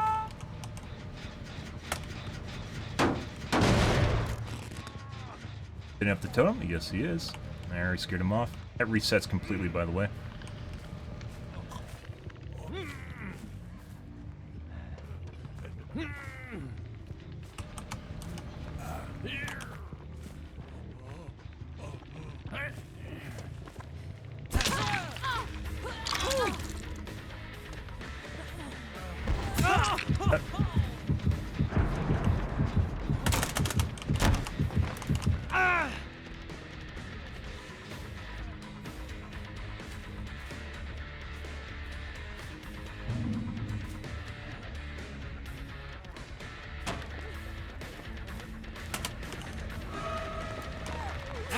That should have hit. Drop. She fucked up. Drop. And down. Bye.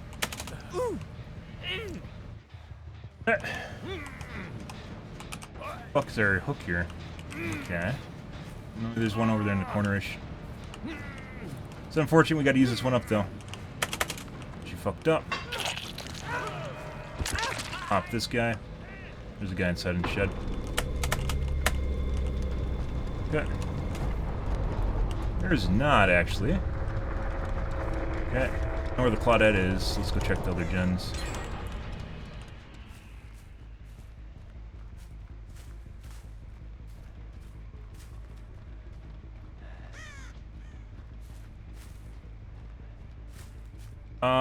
We're gonna leave because these are gonna go en route to the corner where there's no gens being worked on. There we go.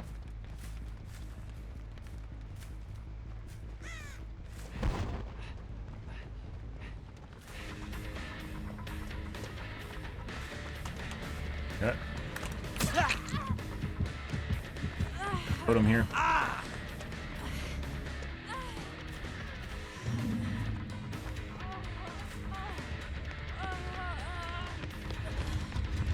Yes. Ooh. With the tippity tip. Beautiful. Normally I don't get those. Normally I just get slapped. That's beautiful. Unfortunately, we used up our good totem. Or a good hook. Actually, yeah, no.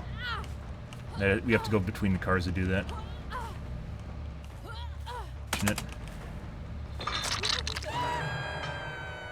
Odds gen. Tap the gen inside. Tap him back. Really miss having overcharge guys. Unfortunately, we don't have enough perks, so. That's full regression, that's not been tapped.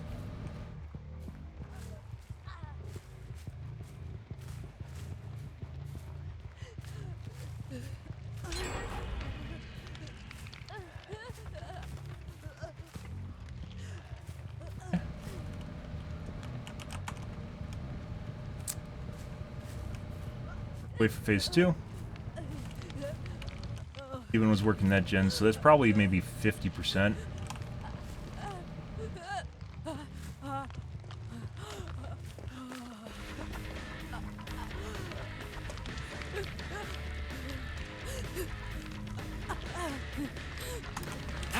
Well, that should have actually been a grab.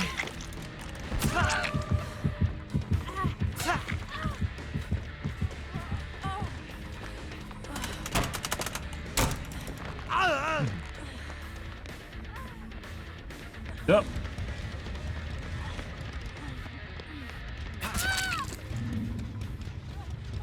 DS if she has it. Probably not. Although we saw a couple DSs tonight for some reason. Over here.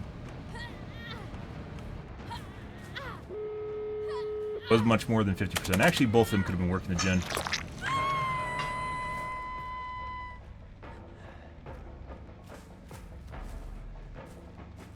Oh.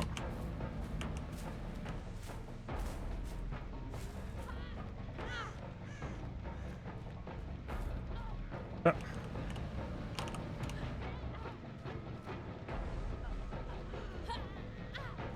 Pretty sure it has to be both of them back there. There's no way Steven could have done that gen too fast unless they're cheating. Healing.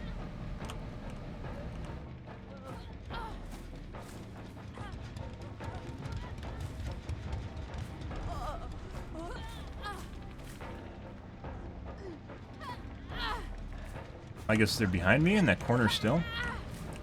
Maybe not. Handle.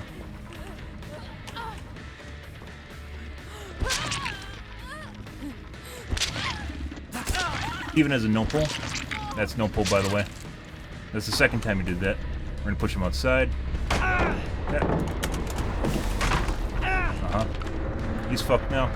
The other chick's on the handle, we saw it. It doesn't matter. We're gonna push her out.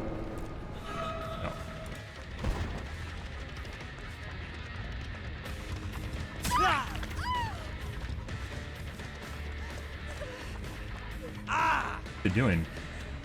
Why did she not go for the handle? Okay.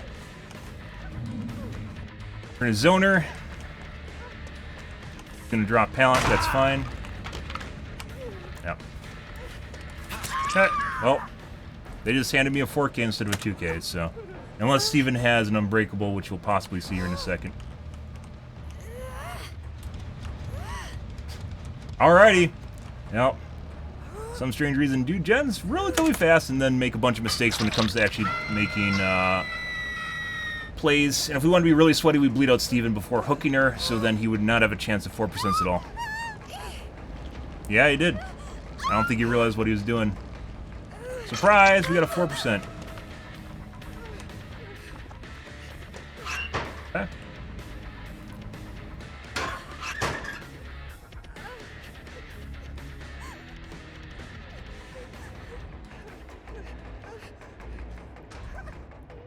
You have a DS? I don't know what's going on here. Okay. She doesn't have OTR, she has DS. So we're just going to leave her on the ground, we're going to bleed out Steven. And we're going to wait for 60 seconds for a DS. Even though DS isn't as much of a threat as it used to be, there's no reason to not play safe right now, so. When they do shit like that, that's almost always them trying to get me to locker grab them, which means they have a DS. If she had an OTR, which she should have, she would have just ran away. So, this is most likely a DS. Even though DSs are very rare now. But we aren't giving her 3 seconds, so. And we're just gonna... Well, I don't even know. Because we could wait 60 seconds, Steven would still have time. Do I even want to risk it anymore? Like, because if we RNG hatch, there's a possibility Steven gets out. Whereas if I bleed Steven out, there's no chance he gets out, so. She might have Unbreakable, too. Which might be why she's looking for a pallet right now. If I body block the window. Okay.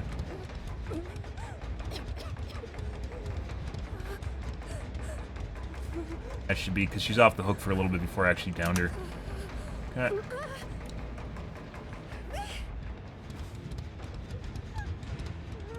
Surprise, guys! 4%. Yeah, exactly like 4%. Okay. And if I want to be really sweaty, like I mentioned, I would bleed out Steven. But we aren't going to do that. Baited on it, we talked about it.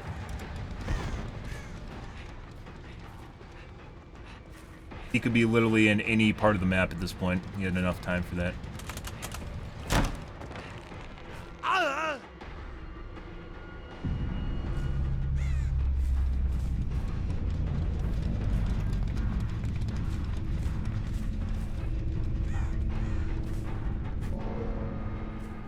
Hatch.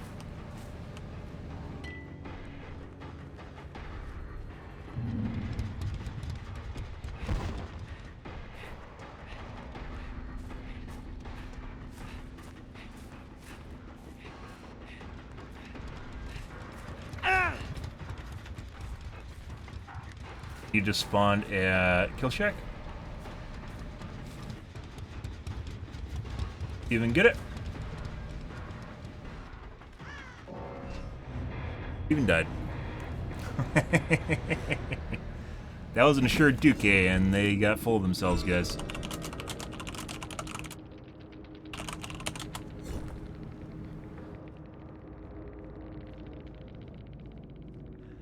Lefts.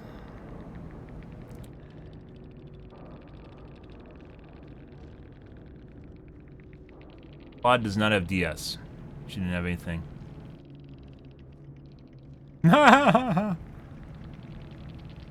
BTs. So they have 2 BTs on their team and no OTRs.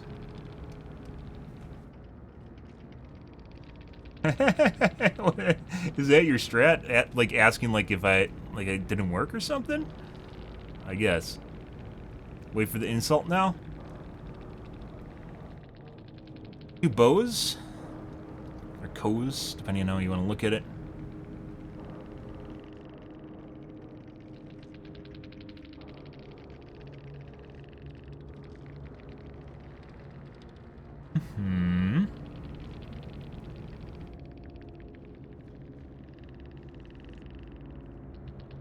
A lot of fucking points. Did power the exegates. Roughly 8 heals. It's -3 per heal. Prorated, it doesn't need to be a full heal. It's just the amount that they heal.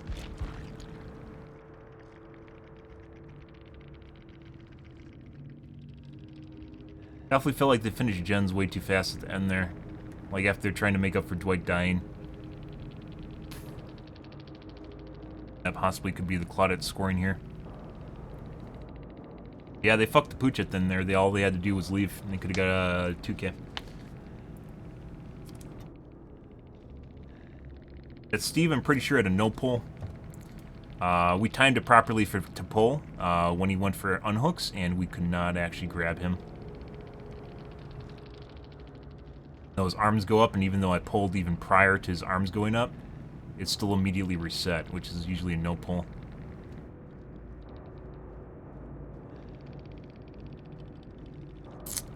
And Dwight was pallet routing, but not super amazing. And go around the outside edges. He might not have been able to make it either. I'm pretty sure there's we've talked about a rangefinder, where it tells you whether or not you can reach a loop in time. Which might be the reason we see pallet routing in the first place. Are the Deb? Yeah, this Legion sucks dick. He's so horrible at the game. We can get him. I'll show him good and teabag him at the end gates. Haven't seen that one before. I'm gonna take a piss, guys. I'll be right back.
It's fucking weird, those two guys that stopped in earlier. So, couple things. You cannot in any way, shape, or form figure out who I am based on Steam or in-game. That's impossible.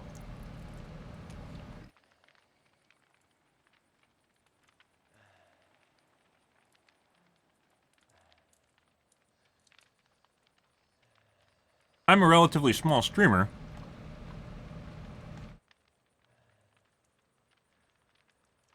So people finding me should be next to impossible.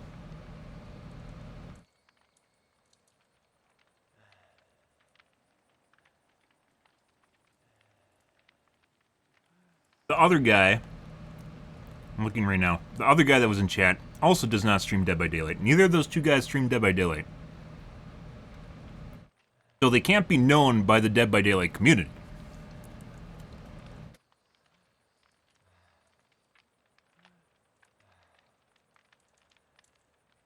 So what are the chances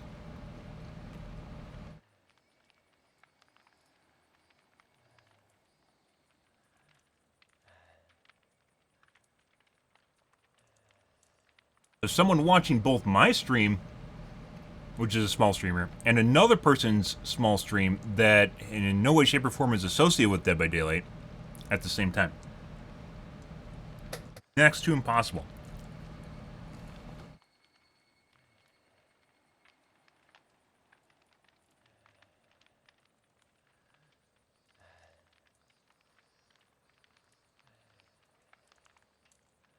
How the fuck did they figure it out? The only thing I can think of is the TTV. The TTV. Someone in my chat looked up the name of the TTV that was in my game. Then contacted him through Steam. And told them that I reported another guy in their lobby, unrelated to Twitch, either of us streaming. The game we played, there was someone that was in my chat that added the guy that was a Steam user on Steam, because we don't know what platform those other guys are working. Added the guy, who I did not, by the way, I did not accuse of cheating. Added the guy in chat and asked him if he grouped with the other guy that was also, who was a globe, by the way. Grouped with the other guy. No, actually, that was a Steam profile, wasn't it? So they added the guy that I reported on Steam and told them that I reported them for Steam. He said it was a clip too, so I guess I can see who clipped it now. Let me check real quick.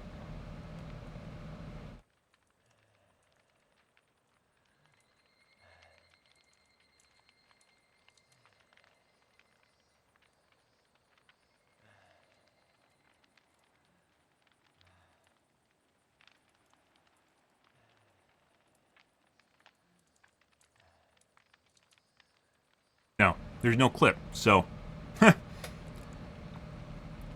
Someone said they showed them a clip, but there's no clip. Either that or the person deleted the clip. I wish you could see deleted clips. Yeah, there's no clip.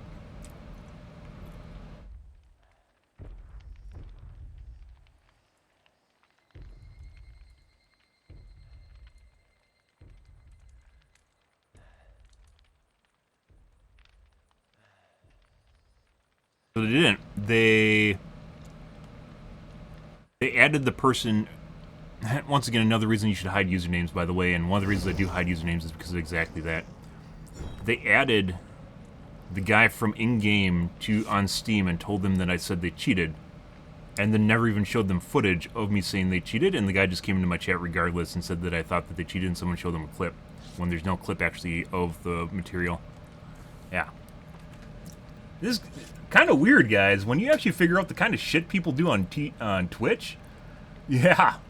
So there's someone that basically was hate watching my chat and decided to add the person on Steam to tell them that I told them, tell them that I reported them for cheating, and just happened to be streaming with, or happened to be playing with another guy that was a TTV that had no relation to me.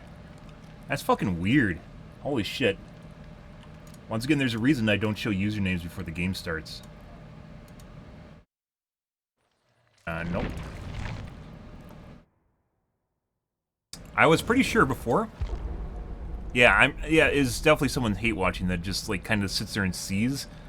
I don't know why people do that, by the way. You can literally watch anyone else's Twitch and enjoy your life, right? Why would you watch me and sit here and see then hate your life? Like, what the fuck is wrong with you? There's plenty of other channels on Twitch. There's a little bit for everyone. Go watch Amaranth and jack off here. I don't fucking care. Why are you here? But, yeah, the only possibility, unless they were, you know, like they found my username through Steam, which it should be really difficult at this point, with a cheat or something in some back alley forum, where they somehow, like, even if they know my past usernames, like, they'd have to go back, like, a year and they have to go back, like, a year. Actually, more than that now. Like, more than about a year and a half to find out my username, my Twitch username from my Steam account. Like, really long time. That's fucking weird shit. So there's someone in here hate watching and added the guy on Steam and told him that I said that he was cheating. And the guy just believed him, by the way. He just came in chat and just made an accusation without actually seeing proof of it because there's no clips, so. Unless the guy just like, hey, watch the VOD and then scroll to XYZ as a way of protecting themselves. And people like that, I assume, are pretty stupid, so I kind of doubt that. Oh, fucking weird. Weird shit. I was pretty sure, by the way, I never used to. It started this December when I started hiding my lobbies. It was this December. And the reason for that, this last December, the reason for that was I started to realize that we would get people, and it seemed like they would react to shit that I was saying. And we had a couple people that stopped in. It wasn't December, it was like January or February. We had a guy that stopped in and told me that someone told him to watch my stream. They said that Ooze told him at the time. They said Ooze told him, and I'm pretty sure Ooze doesn't do that. Ooze barely watches now. Like, so there's someone that was watching my stream that would tell people that I was in their game and that they should watch me. There is a comp player, next game. Yeah, fucking weird shit. Like, it would literally have someone that would just tell them to turn on my stream. Holy fucking shit. Like, how petty are you? After I stopped, like, games got a lot easier after I started doing that, by the way. After I started hiding my lobby, my games got much easier. We still run to cheaters, we still run to people like what just happened, but it's after the game's over instead of during the game. Or prior to the game.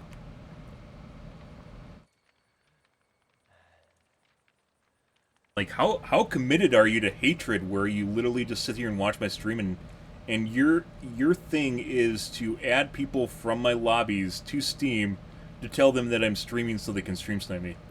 What the fuck is that shit? Holy fuck. That's fucking weird, guys. I'm not gonna lie. Like, just not just weird, a waste of energy. Just go jerk off to Amaranth. I don't fucking care. Go watch Summit rage about Rust. There's so many other things you could do with your life and giggle to yourself.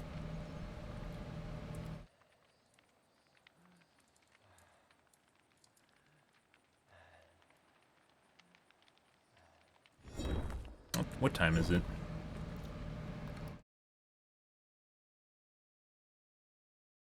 Go jerk off.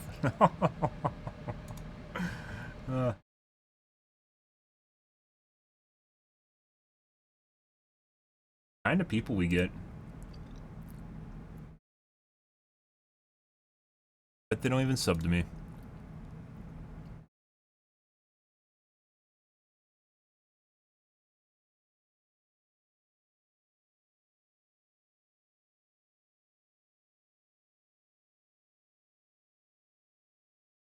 That's so fucking weird. Like, they would have had to have known. They're just doing it to be an asshole, I guess. Nothing to do with them streaming. Or me streaming. Being streamers, I should say.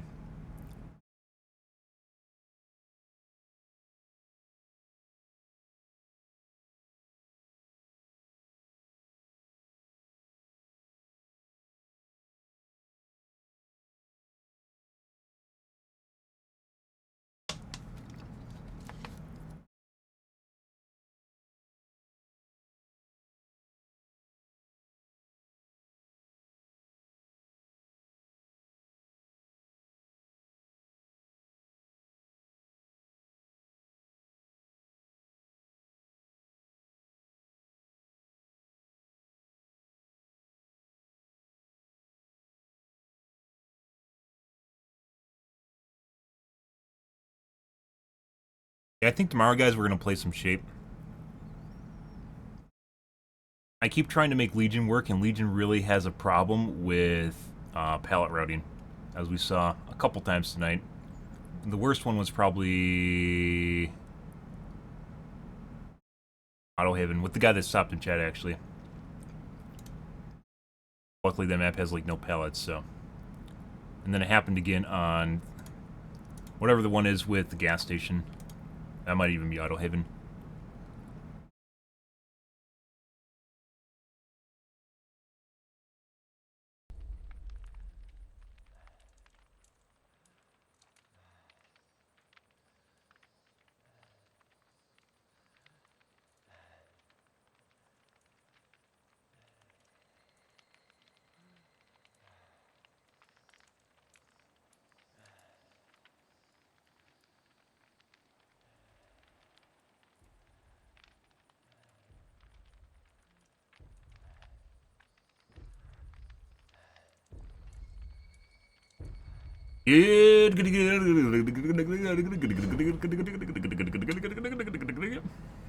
Oh.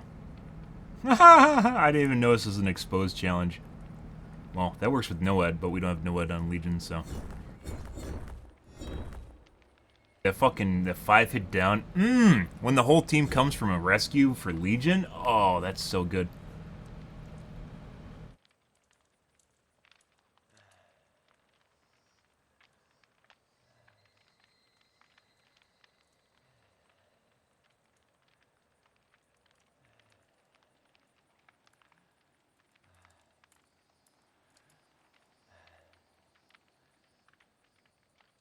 It's a shame. Like, I like Legion to work, but he does... The pallet running just gets him. We did a pretty good job of zoning them in Temple, though. And maybe I just need to figure out how to do that better. They can't pallet route.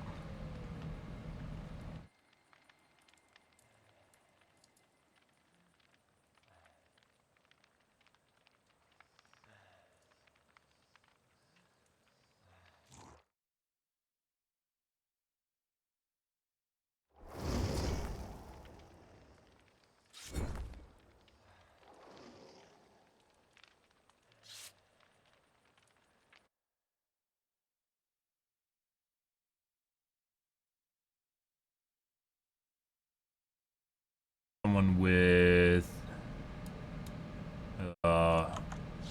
Indian name? East Indian name? Squiggly characters. Private profile.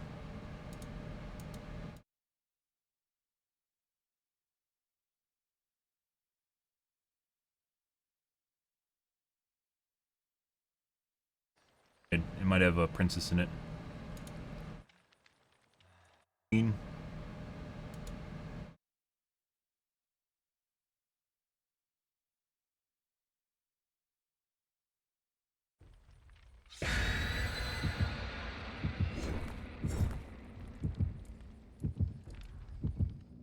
Okay.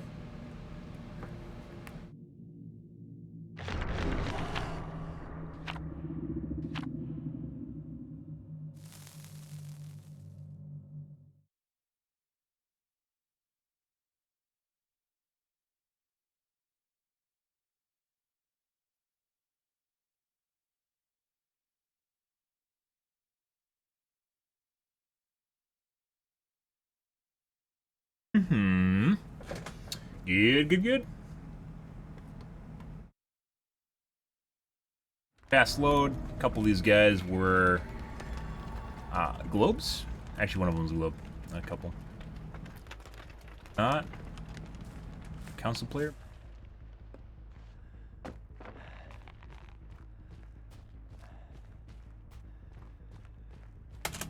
Probably in front of us.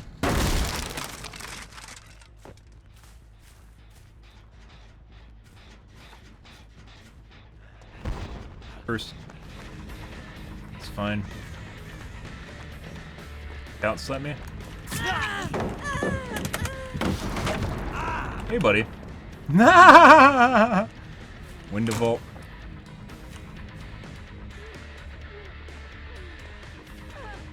Drop again.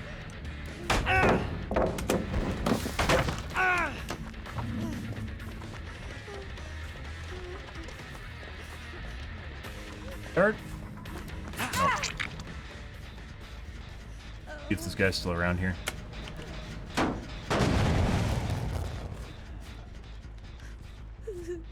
want to go to that back gen.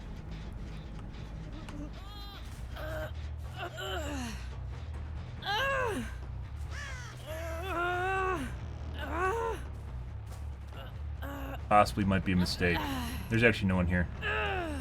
That sucks. I expected them to be working this gen. There's no one here. Motherfucker. Working both front gens. I saw the guy behind me.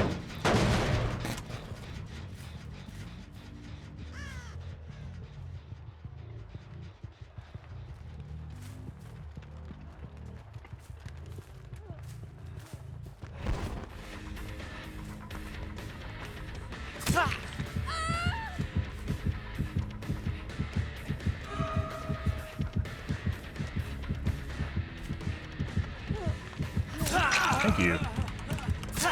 There we go. She realized she just lost sprint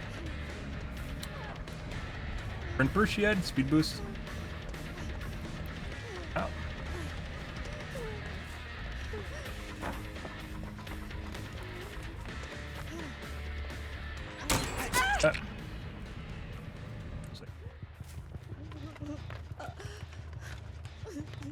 I just hurt him on the gen. Oh, we know that back gen's not actually being used, so. I'd like to go that front hook, but I don't think we'll make that.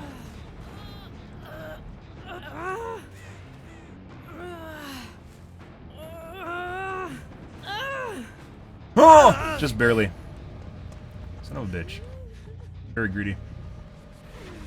I can hear someone healing.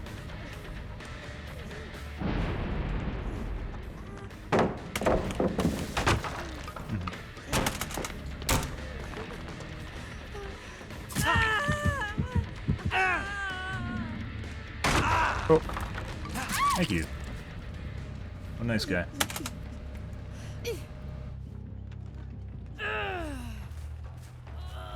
Tried too much for that one hook, guys. That was a mistake. But that was like maybe a second off. And you can blame that on the new wiggle system, because BHVR gave them buffs.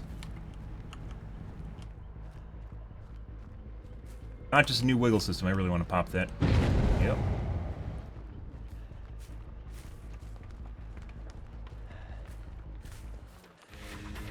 Not going to go into turbo mode because I need to be able to find her.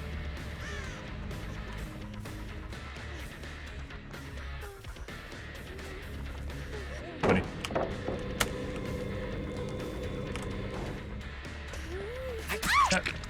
I think she expected me to frenzy just now.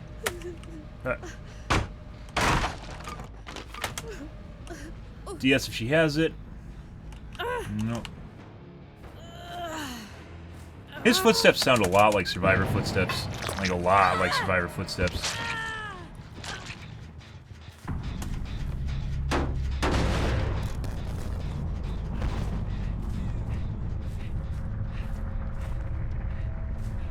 Pretty close. It's not. They didn't actually come back to the gen.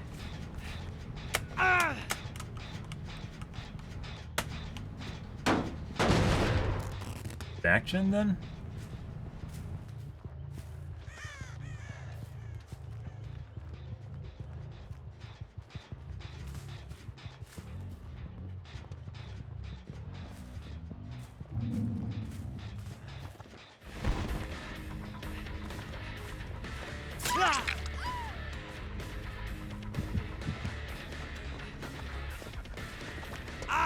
Hey.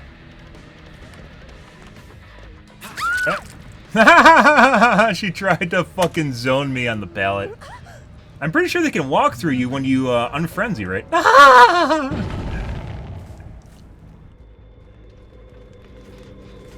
Hey guys, let me get rid of this real quick. Outside edges first.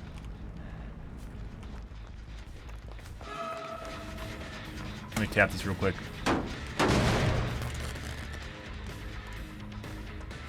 go.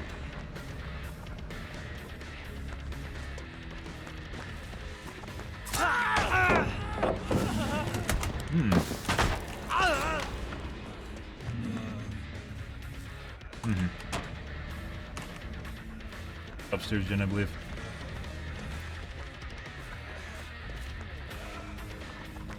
PH.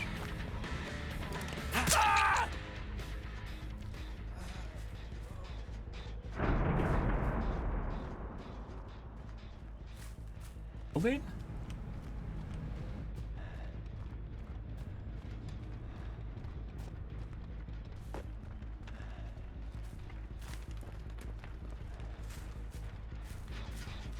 These tones might be exponential, by the way.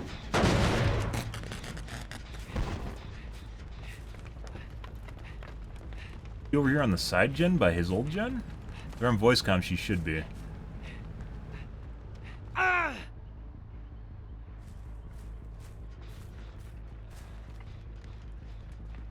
Right gen then.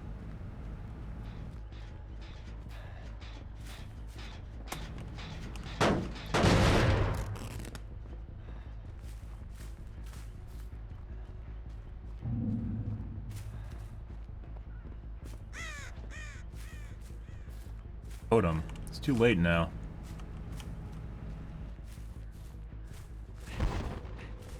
Back here.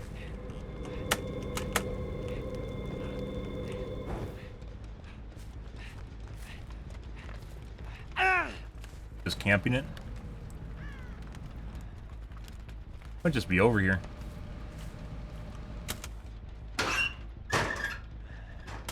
He has this like really wide locker open animation that always makes me think like there's a survivor inside when he does it. So it's usually what other killers do is they just open it wider or something like that when there's a survivor inside.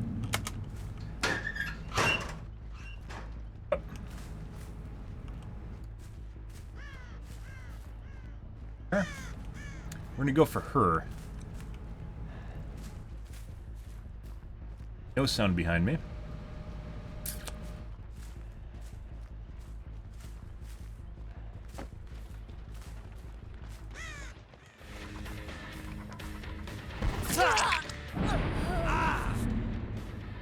The styptic? Oh. He's over there in the corner. We saw him run in, so. See if we can trap him back there. He's probably healing right now.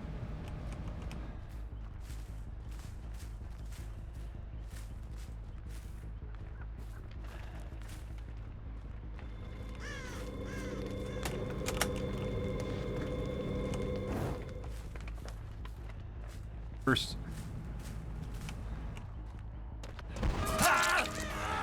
No sprint burst. I don't know what he's doing. I think they're trying to get me to give them clemency here. Can't make that.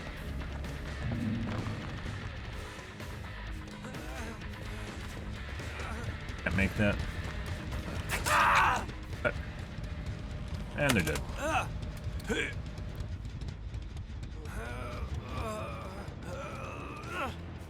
Save that one.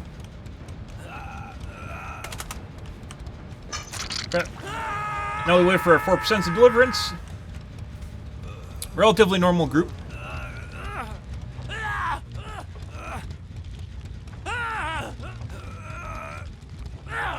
By the way, I've learned to not go frenzy even if I'm doing it to catch up to them unless I got like clear line of sight on them. Because there's plenty of survivors that will just ghost you and you'll just like waste your frenzy and have no idea where they are.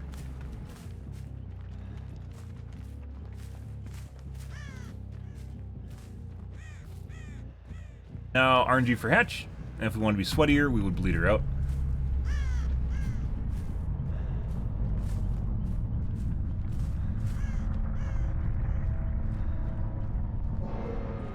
Hey, buddy.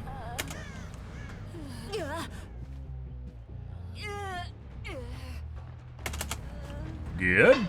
Good.